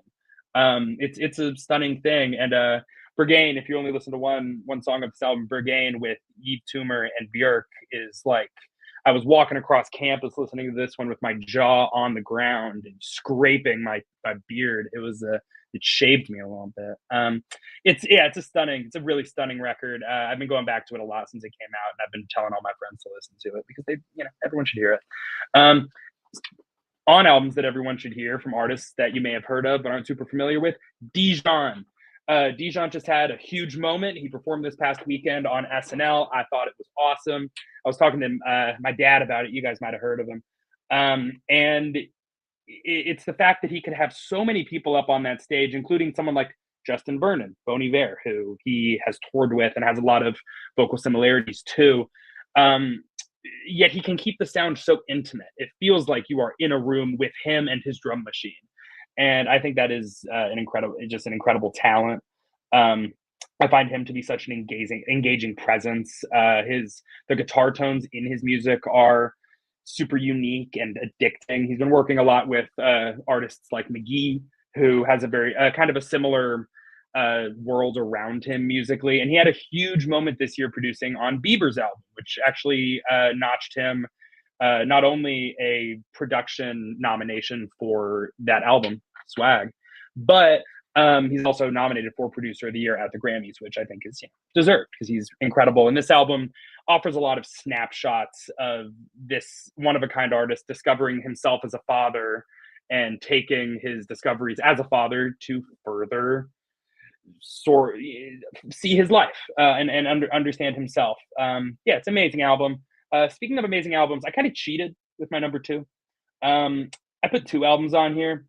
One of them may have not come out in 2025, but they have been so compared throughout the year that I'm going to do it too. I have Cameron Winter's Heavy Metal, as well as the previously mentioned by Mark Creeder, Geese's Getting Killed.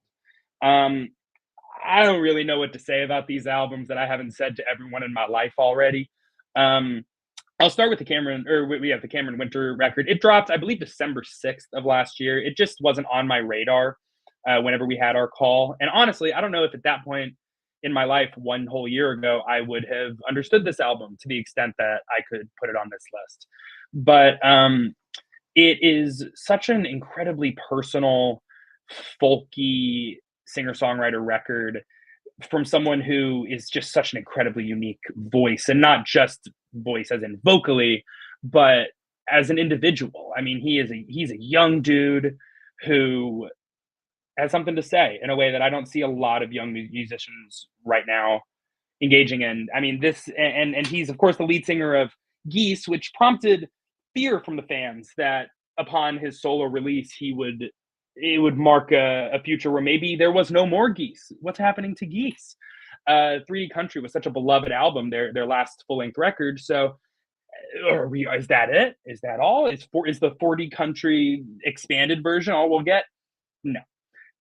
If Cameron Winter's Heavy Metal was the solo album, Geese is Getting Killed is the specifically non-solo album. It is such a band album. I mean, this band got together in high school, joining the ranks of Beatles and Radiohead and U2 as high school bands who know exactly what the fuck they're doing and what their sound is and their ethos. And they are incredibly creative. Songs like Cobra and Taxes and 100 Horses just carried my year once I heard them. And the heaviness matches the lightness so perfectly to create a sound like absolutely no other that I have just been deeply, deeply addicted to this year. So yeah, Cameron Winter, Geese, number 2. I know I'm going over a little bit.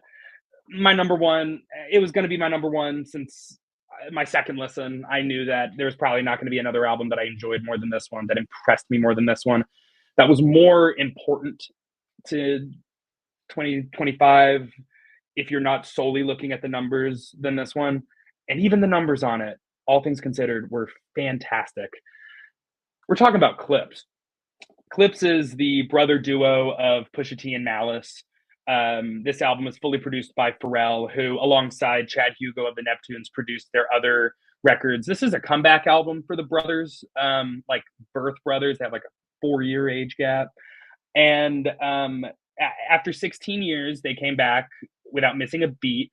Like they had never not been rapping together. Like every moment that they weren't in the studio, that like Pusha T at least wasn't in the studio alone, he was at his brother's house rapping.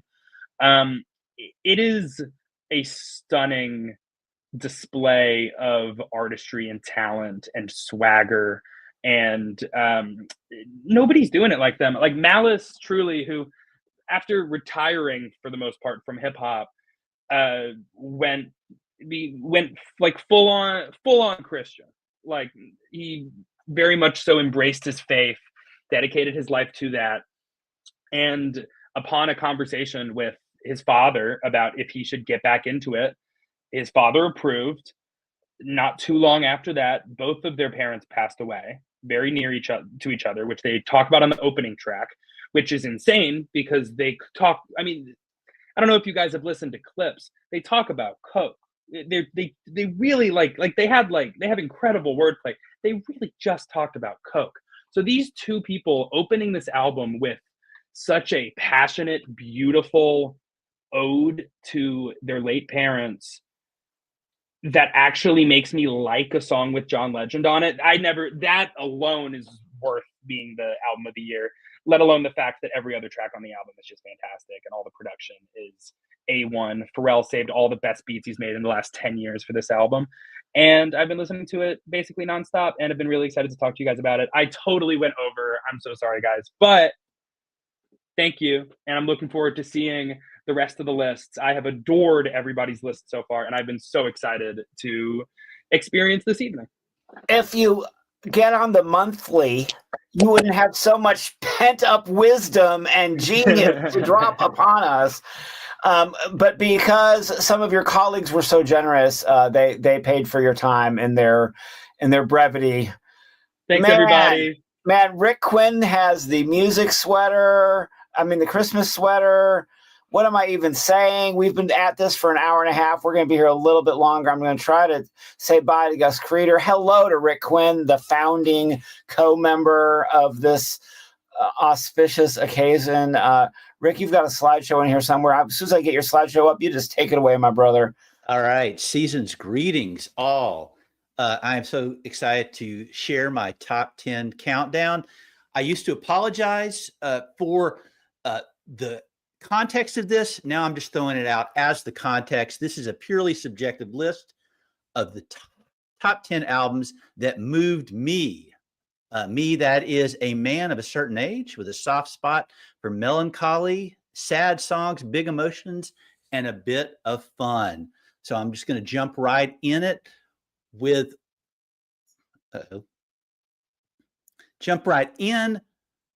my Number 10 pick is Ego Death at a Bachelorette Party by Haley Williams. This album really blew me away. It is about the music business. It's about Nashville. It is one of those remarkable records that's being put out by millennial artists where they are just raw in the vulnerability about their own struggles with mental health and relationships.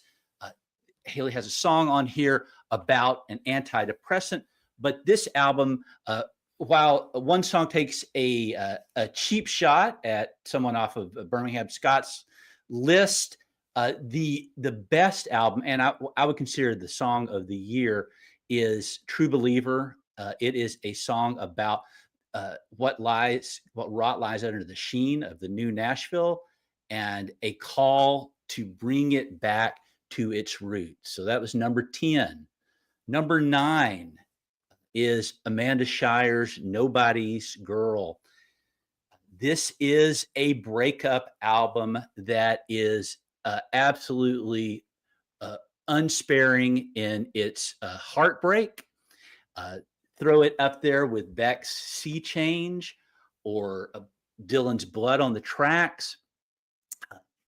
As a Jason Isbell fan, it is a difficult album to listen to because she is in her feelings and laying out some things, particularly in the song The Details, that sort of break or critique Isbell's wild talent for myth making, which is not the same thing as lying. But it from the last 3 albums, counting this one, Amanda has really been coming into her voice. This album is a fantastic testament to resilience in the midst of transition and change. It's a great album. Number 8 is The Black Dog and the Wandering Boy by James McMurtry, a Texas artist who has been on the creative and talented fringes of folk and Americana for years. The son of the acclaimed writer Larry McMurtry. His mother was also an English teacher, so you knew English professor. So you knew that this guy can write, and the storytelling in this album is raw and vivid and human. This is an album about aging and coming to stakes with the way in which he has aged, we have aged, America has aged. I would say the best protest song I've heard this year is James McMurtry's Second Sons of Second Sons. It is a history lesson that really gets at the heart of some of the things that are going on in our country right now. That was number 8. Number 7, I mentioned being a man of a certain age. Jeff Tweedy's excruciatingly long, 111-minute, 3-album opus, Twilight Override, is indeed an album of a man of a certain age. Jeff is just a little behind me, closing out his 50s, and I absolutely loved the songwriting and the delivery in this album. This album really is a child of Wilco's Sky Blue Sky, which is part of why I love it so much. There is self-reflection. There is reflection on mortality and contentment with with life, with love, with relationships. Tweety is calling on us in a attention deficit age to sit down and pay attention, and I'm glad that I did. It is a great albums. All right, number 6 is has some personal connection for me. Zoe Dominguez. I have known her and her family for years. Mark, her dad was my son's theater director when he was in high school, and a mentor for him from years since. So I have known this family for years. It's not the reason I picked this. I got to see Zoe front a band called Queens of Noise, a Runaways tribute band at the Tomato Arts Festival years ago, and knew from just how she was presenting herself that she had the chops to be a rock and roll star. Joe, I was in the crowd with me and several hundred of my closest friends was sophomore Robin Hitchcock watching this show. We were all blown away. But it was this year when Zoe put out her own album of original written songs that I got to see what kind of talent she is as a songwriter.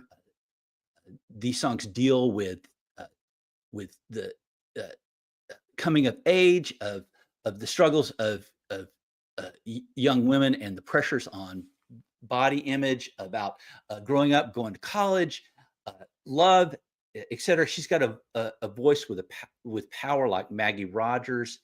It's going to be really interesting to see what happens. I hope a label picks this up. I think something like Third Man Records would be a great fit for this album.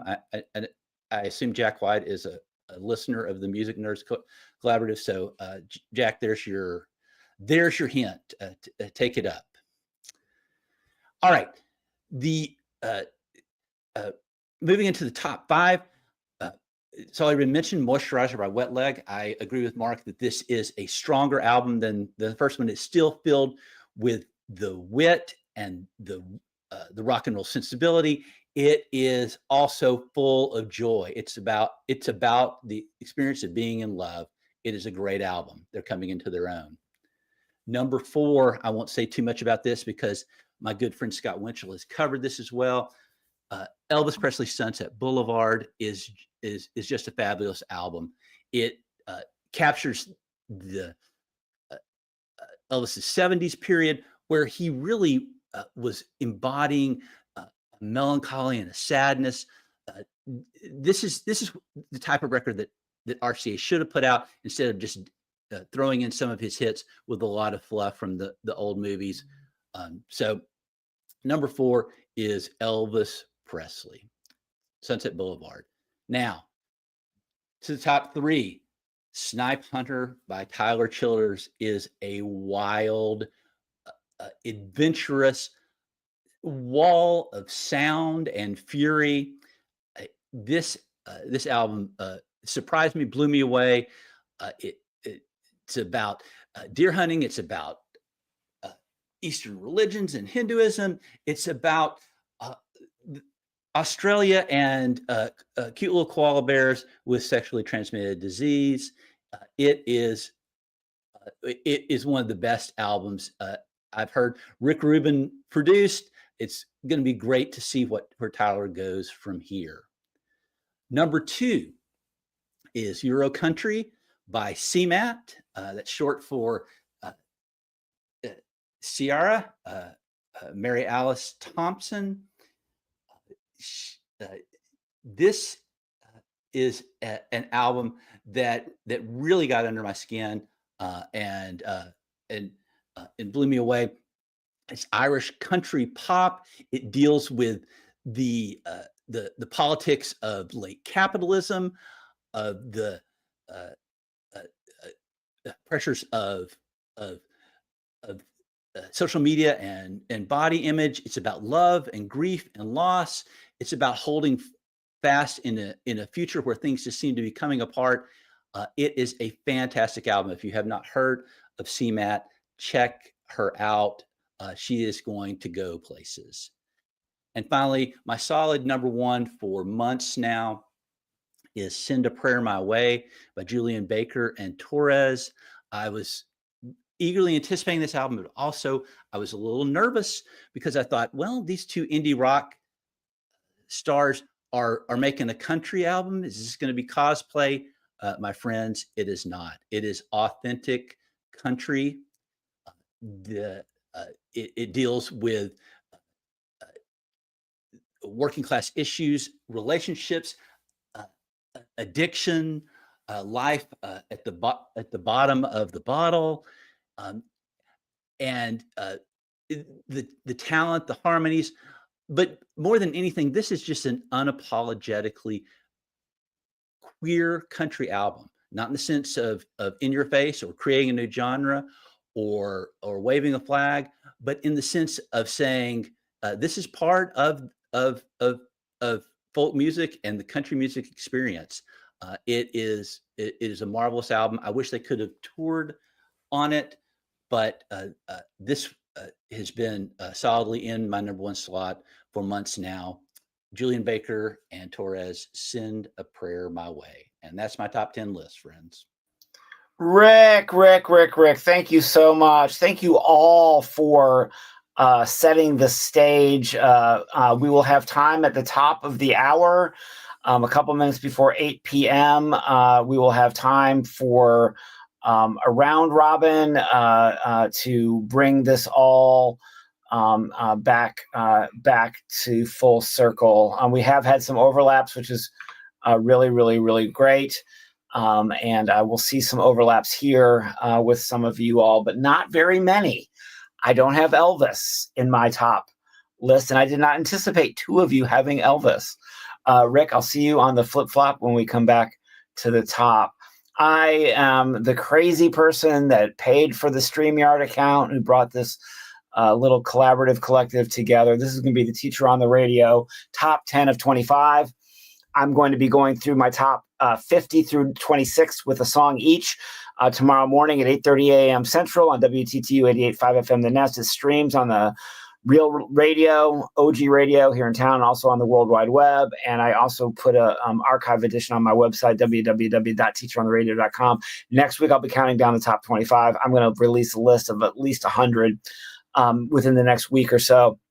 These are my top 10. When available, there is, in fact, a photograph of me seeing this, a picture I took seeing the artist live. There's a few I did not get to see live, or I saw them live, but I had really crappy seats because they were not in small clubs as some of these artists were. So we won't get to see that. But I'm just still honored that I get to be in proximity to so much of the music that I love by just being that guy, that kid from Almost Famous.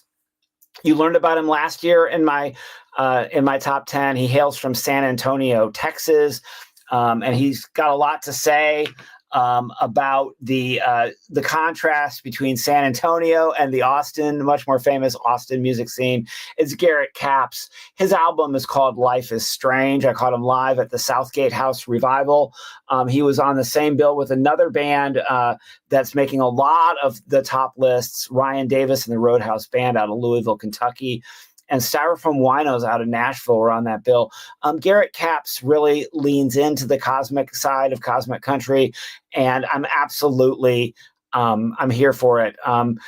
Those of you who have been with me in the chat during the year, I've been trying to break out of the stronghold that country and Americana has on my life and folk, but I just can't get away from it. And then also we'll put in a little bit of dad rock. And then I want to keep in mind too, the disclaimer that Greenberg and Quinn made, which is, this is what I love, and we love what we love. And I pay for a service called Last FM. It's called Scrobbling.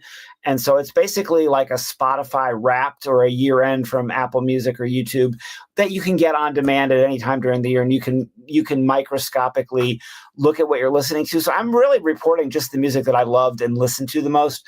I did find myself this last weekend discovering two albums that I hadn't heard about all year, and they got into the top 100, but they did not get into the top 10. The top 10 I've had settled now for a couple of weeks, and I've known really since a lot of these albums came out what was going to be in the top 5, which we'll get to in a moment. But this album, I did not have this one going to be on my top 10, but it kind of snuck up on me. Noah Cyrus is the sister of Miley Cyrus, who I'm sure you're aware of, and Noah has gone in a much more Americana and folk forward album, and she released a record this year called "I Want My Loved Ones to Go With Me," and then she released the deluxe version of this on October the 10th, on my birthday week.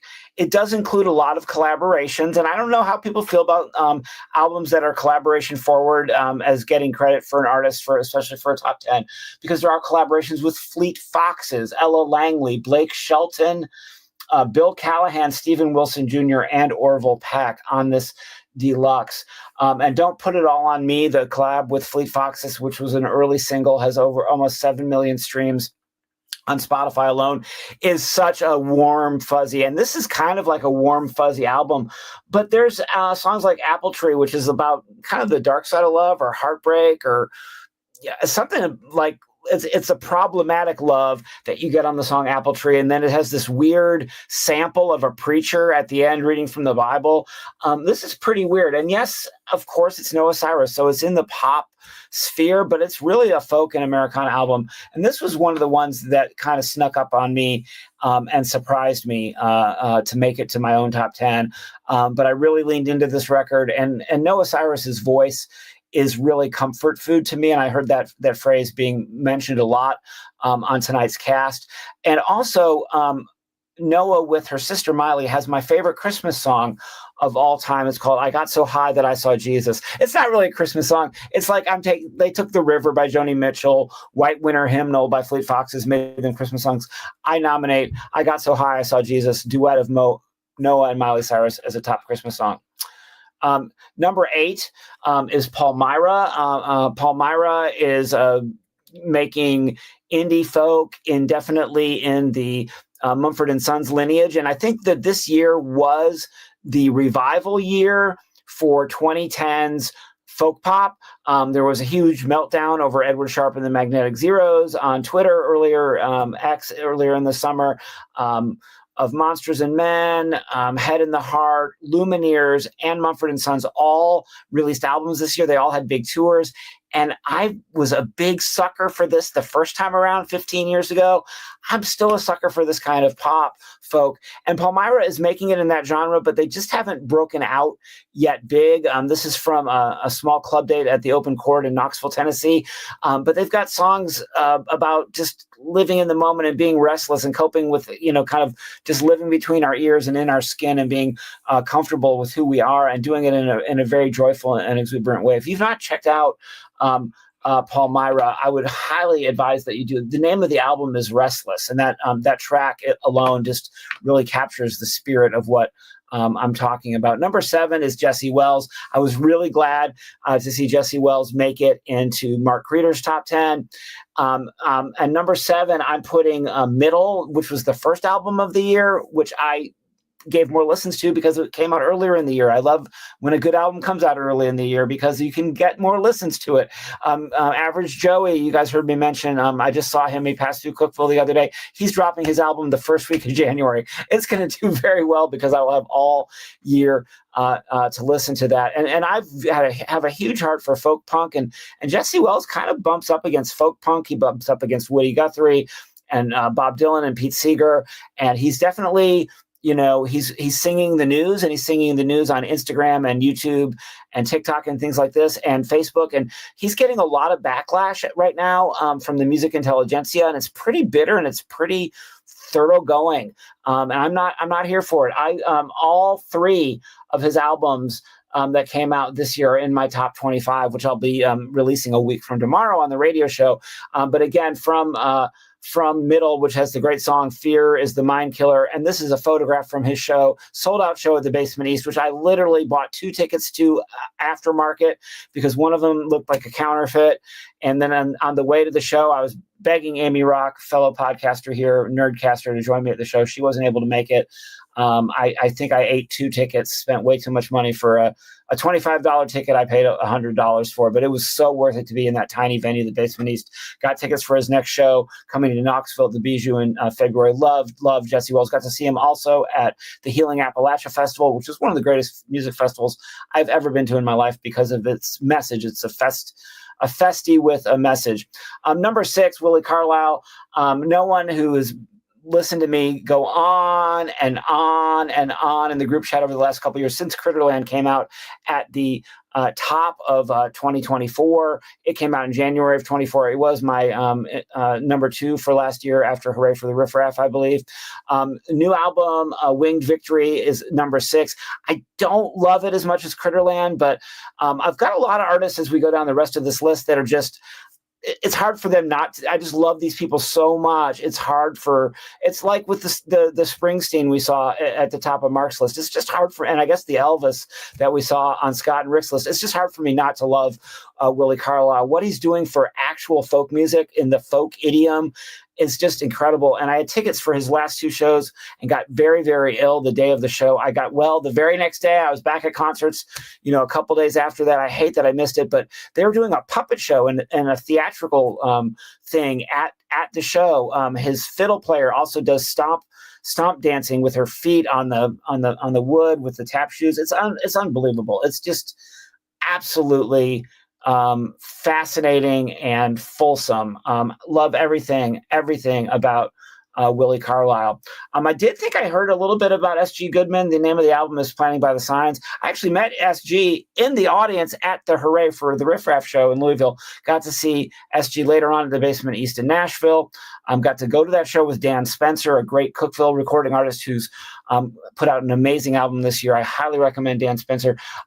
S.G. Goodman, I think, is Flannery O'Connor with the guitar. It's the Southern Gothic in so many different ways. And then the song about her dog going to heaven. I mean, just get it for the dog going to heaven song or for the Snapping Turtle song, which deals with bullying and Southern culture in ways that you don't expect. And when I kind of was that guy when I met SG and was like, oh my goodness gracious, about the Flannery O'Connor, and she just in her very rural Kentucky accent told me that I'm not allowed to read Flannery O'Connor anymore because my voice, I have found my Southern voice. She didn't say it this way, but the implication was I have found my voice. I don't need to be influenced by my predecessors.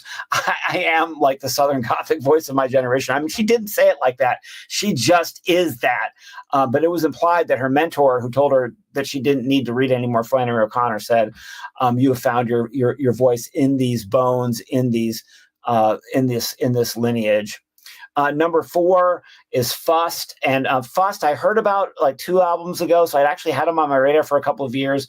But Big Ugly broke into my world in ways that shocked me and thrilled me in so many ways. And I went all groupie on them, droving all over the country to see them.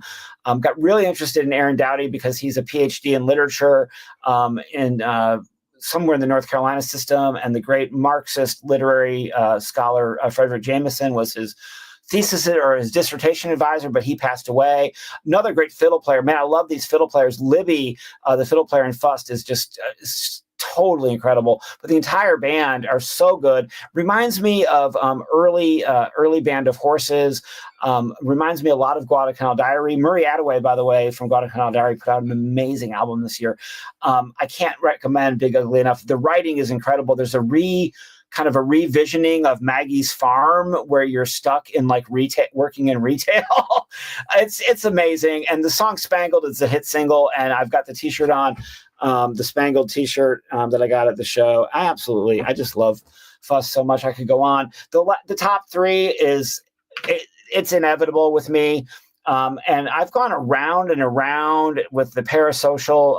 It was nice to see Amanda's record mentioned in Rick's list.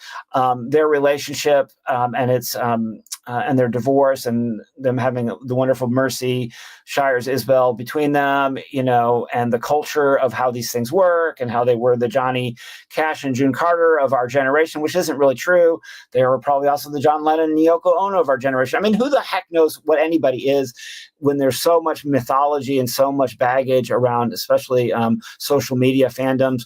The writing on this thing is unbelievable. Ride to Roberts alone, Bury Me. And then there's a song towards the end of the record that is about being from Alabama, Crimson and Clay. It's just superb writing, and it is his folk album. It is his stripped down album. I didn't like the folk concert that he put on. I've got tickets for another one early next year. Hopefully it's better than the one I saw, but I saw it right after seeing Willie, and Willie was in a small sweaty club, and the energy was over the top. And I felt like I was at like a corporate encounter event. Like, I don't know. I felt like my boss had made me go to the Pinnacle show. And I don't know how I feel about that venue, the Pinnacle new Nashville venue. It's a little bit too fancy. I like a little bit of dirt and smelly bathrooms. The bathroom was too clean over there at the Pinnacle. Great album. When this album really made me really feel it, though, was when I saw it at Shoals Fest. And Shoals Fest included Patterson Hood and Jason Isbell on the stage together 2 days in a row. Great festival in Florence, Alabama. Yes, My Morning Jacket is. Amy, we haven't heard enough about it. You said you're going to hear more. Amy promised we'd hear more about this album. But My Morning Jacket's studio albums, the last 2 or 3 studio albums, have never equaled the degree of My Morning Jacket fandom. And I love them. I love them like I love U2 and REM and the Grateful Dead, and the way I heard you guys talking about Led Zeppelin and the Rolling Stones earlier in the program. That's the level I love My Morning Jacket at. When you go to see them live, every live show is completely different. They're an incredible live band, and is really the closest thing I think they've had to a career-defining album in this later period, in this later, legacy act, dad rock, festival headliner period. There's a track at the end of it called River Road, which is about Kentucky. There's Time Waited, which is, his venturing into kind of like blue-eyed soul and pop. And, I think it was Stephen Hyden. We did a whole episode, by the way, on Foxes in the Snow and Is back in March. But I think it was Hyden said, is he trying to be a psychedelic Marvin Gaye? And he said that almost as a pejorative, but Jim really studies and listens to Black American music and really understands what that voice is. And it's just a great album front to back. And the way the Jacket fan community has embraced them at this time in their career. Also, I'm a soft spot for artists that get sober. All top 3 of these guys have all talked openly about being substance abuse addicts and getting clean and getting sober and putting that into their music. That's, so my love for these top 3, these are my top 3 artists right now living on earth for the last decade, not just for 2025 albums. And the fact that they all released albums in this year and I got to see them all play live multiple times, I'm incredibly spoiled. Number 1, Tyler Childers, Snipe Hunter. Rick said a lot about it already, and I'm up at the end of my time here. But let me just say that its embrace of country funk and like country rock, and its complicated lyrical themes and its complicated narrative arc. It felt a little bit to me too that sonically he was experimenting enough that it was kind of like what U2 did between Joshua Tree and Achtung Baby in terms of Rustin' in the Rain and this record, and just him kind of blowing the roof off the place. The song that I wanted to speak to, the entire album moves me. Eating Big Time. I mean, I could do an entire PhD dissertation about Eating Big Time. EBT, Eating Big Time. EBT is the EBT card that you get when you get government assistance for food. His band is called the Food Stamps. I mean, and he's so much about being from rural Kentucky and supporting these people, which is why the Healing Appalachia Festival is one of the greatest festivals I've ever seen in my life, because it's putting money back into Appalachia specifically to support people who are fighting the opioid crisis right in the small towns where it's from. Met a guy at that concert who grew up with Childers, and listening to this guy talk to me about growing up like in where he's from, man, this is a lot. But the song Poachers, I just love the kind of intertextuality of this, because he clearly has some haters in country music, and he's a giant country music star. He's selling out huge venues, and he's got this line. I can hear him now talking. Oh God, it is scandalous. His pop-pod be rolling. I don't know where he strayed. I know that you know him. He's the one on the radio. He's the one with the video of the coal mining gays. And of course, that refers to the In Your Love video that came out on Rustin' in the Rain that was produced or co-produced by Silas House, the gay Kentucky author and dear friend of Tyler Childers.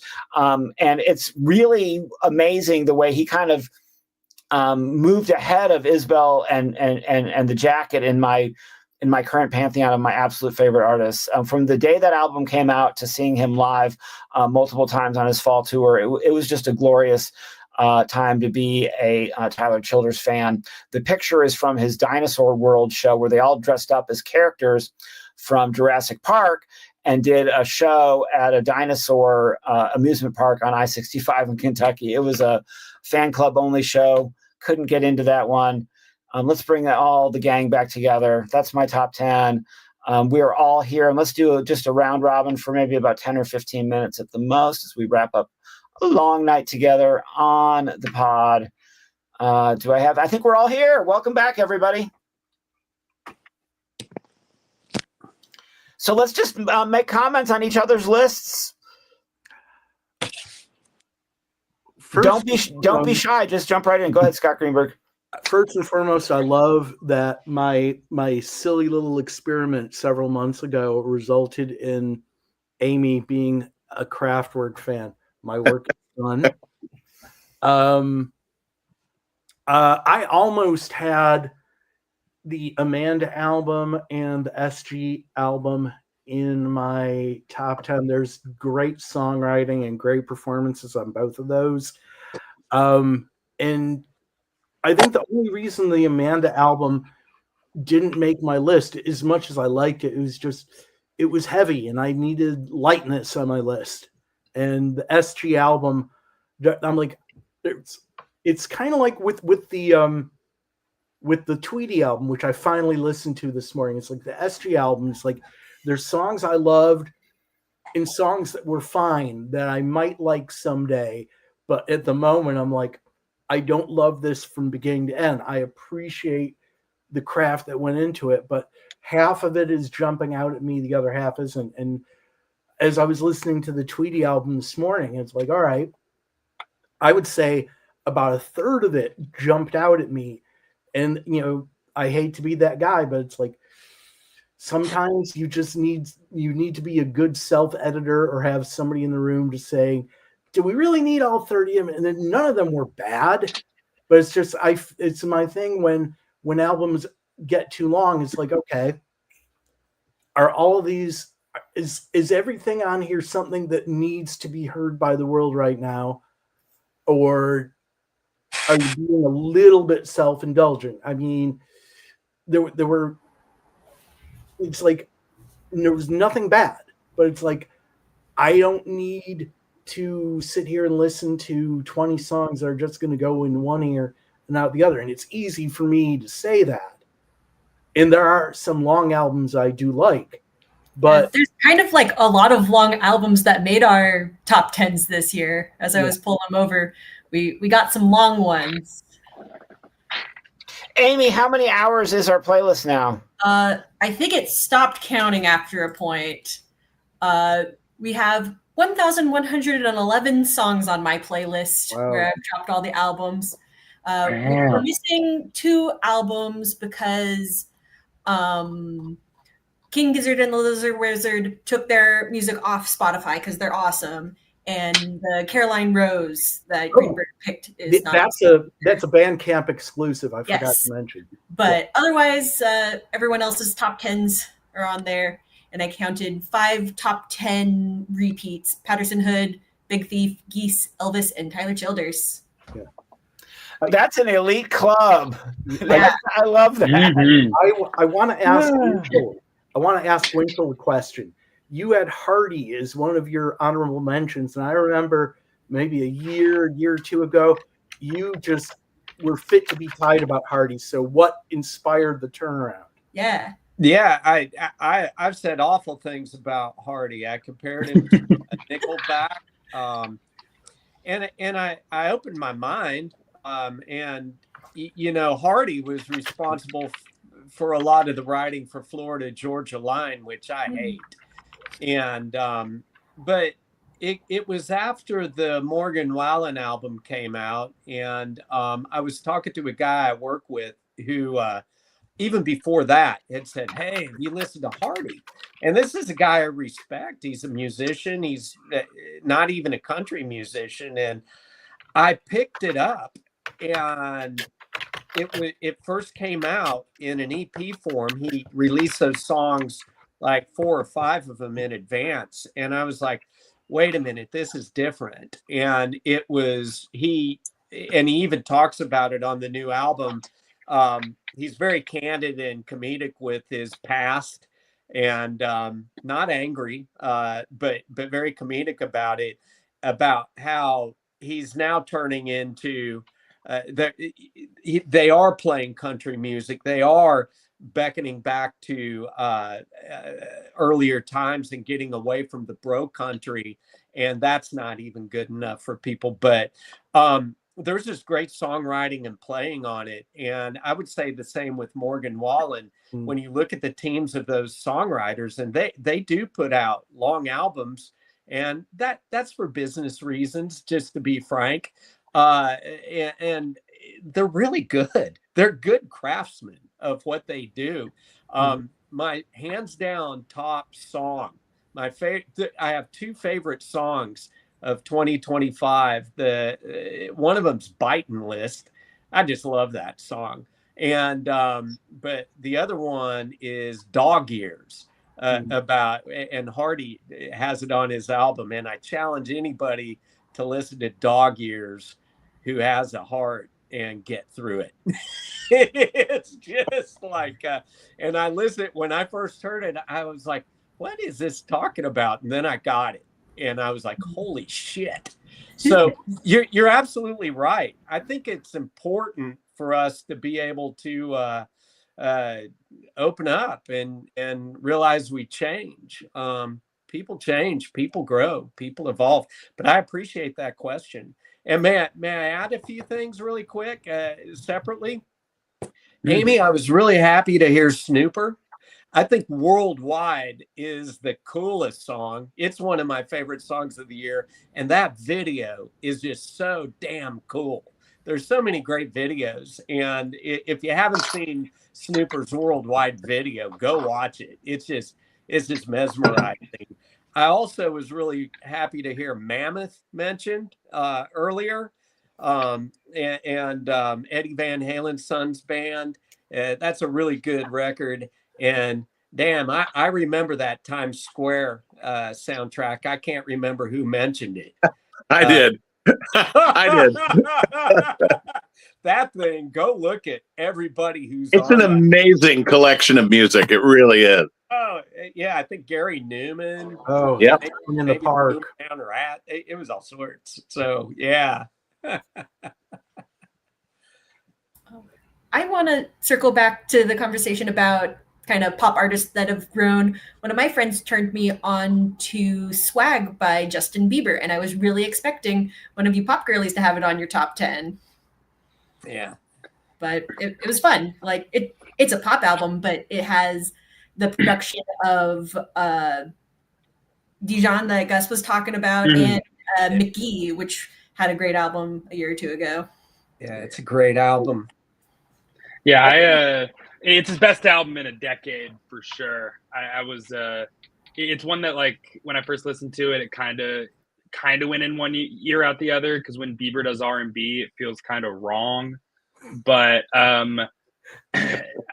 as the year went on, there was the heart of the album kind of like kept popping out. Like, I'd hear a song here and there, and I'd be like, okay, now he cared about this one. Like he actually wanted this to be a real song, and not like a song from one of his other R&B albums that were kind of for money. Like, this one felt like it was like he actually did want to say something, and I thought that was cool. And he worked with Dijon and McGee, and they're making some of the most interesting music out right now. So I gotta respect that. Yeah, I forget how many shows ago, but Scott Greenberg mentioned that we seem to be in the midst of a pop renaissance or renaissance in pop music. I don't know how you said it more eloquently than I'm stumbling through it. But it is. I was really impressed with the pop sensibilities on the and the variety on the Haley Williams album. And and Scott Winchell, I really enjoyed the Taylor Swift album. That album is just uh, is just flat out fun to listen to. And I think if it had come out in the summer, that opening song would have been the song of the summer. But Andrew, you mentioned the discourse that goes around that seemed to fly around certain artists, and of course Scott Winchell did a great job on Substack about Morgan Wallen, and you were talking about the Jesse Wells backlash. The reaction to the Taylor Swift album was absolutely insane. In some of the, it seems to be like you can reach a certain pinnacle, or you begin whether like maybe Jesse Wells is the it guy of the moment, and it seems like the machine has to turn on folks. We're going to build them up, and then we got to knock them down. And of course, Taylor Swift is the pop behemoth right now, and everything she does is going to go under the critical microscope. Man, I'd like to throw in how I think it's interesting. If you don't know me, I love following charts, especially the mainstream, the Hot 100, the Billboard 200. It's been an exceptionally hard year for English artists. Of course, you got the mega stars, but when you look at bands like Wet Leg, I love the band out of Scotland, New Dad. When you look at that Last Dinner Party album, these albums have not done well in America. And it's the Youngblood record. They charted and it did well, but that thing is huge everywhere else. But these artists are having trouble over here. And there's some sort of, I think with the pop and country thing that right now and hip hop here, that it's almost a bias against artists from across the pond. That's really interesting. It's like, well, these albums aren't as good as their first ones, and they are. The Wet Leg, for example, that's a phenomenal record. I gotta say, I love the first Last Dinner Party record. The second one didn't hit me as much. I love the first Wet Leg record.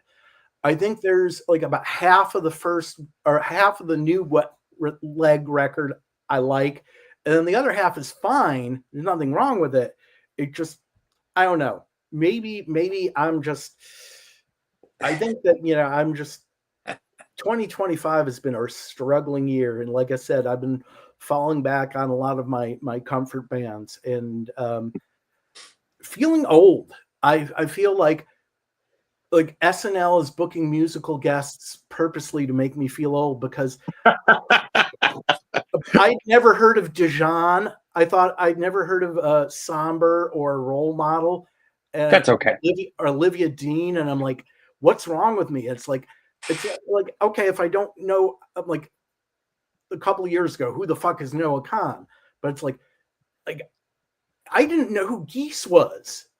All of a sudden, they're like everywhere. I'm like, okay, is it time for me to be put out to pasture? Or is this just a year for me? Nah. Here's my Rolling Stones trading card. Does that make you feel better?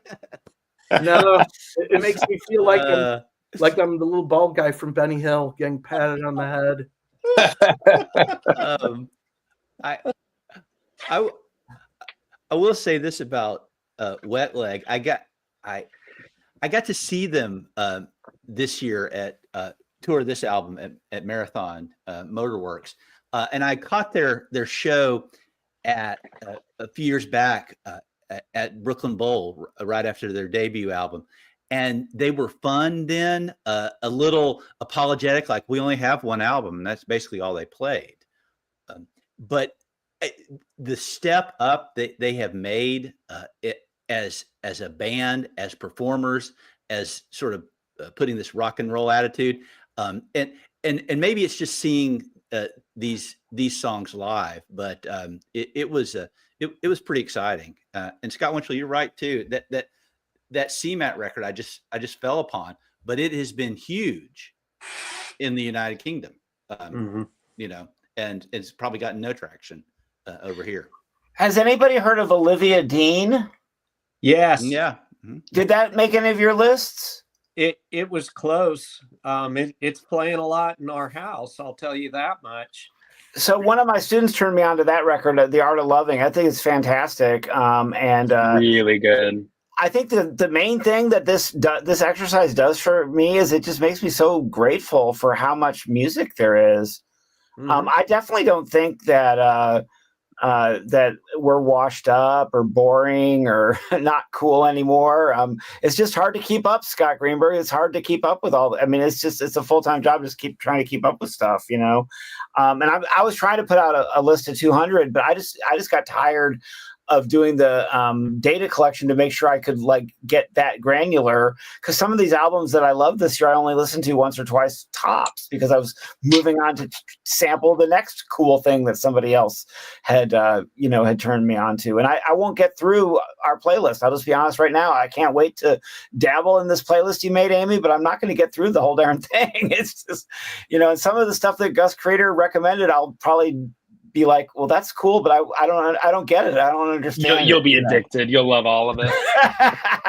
Gang, I mean, I made this whole list based on all the stuff you guys were talking about, and I'm so excited to get into it and start and listen to some stuff I'm just not familiar with. Well, you have become my early 1990s Tower Records, where I could just walk the aisles listening to music and going, oh, that's good, I'll buy this. So thank you. Well, Mark, Amy has already been working all night long behind the scenes on a massive playlist, so you won't even have to look that hard. You can just dial up our massive playlist. Gang, it's at 2 hours and 15 minutes we've been on the pod. Let's wrap this one up. If you can stay on the call for just a second and we can at least set the date for January, that would be great. If you find this on YouTube, thank you for listening, and thank you for giving us the 50 or 100 views that we get. We'll never be viral, but we're out here for the people who want to nerd out with us. And it's been 6 years we've been doing this annual, and we've had a full 2 years of the other 11 months doing a curated episode, and we'll have some kind of curated episode in January. So we'll see you next time. Thanks for coming to the Music Nerds Best of 2025. Bye, everyone. Merry New Year.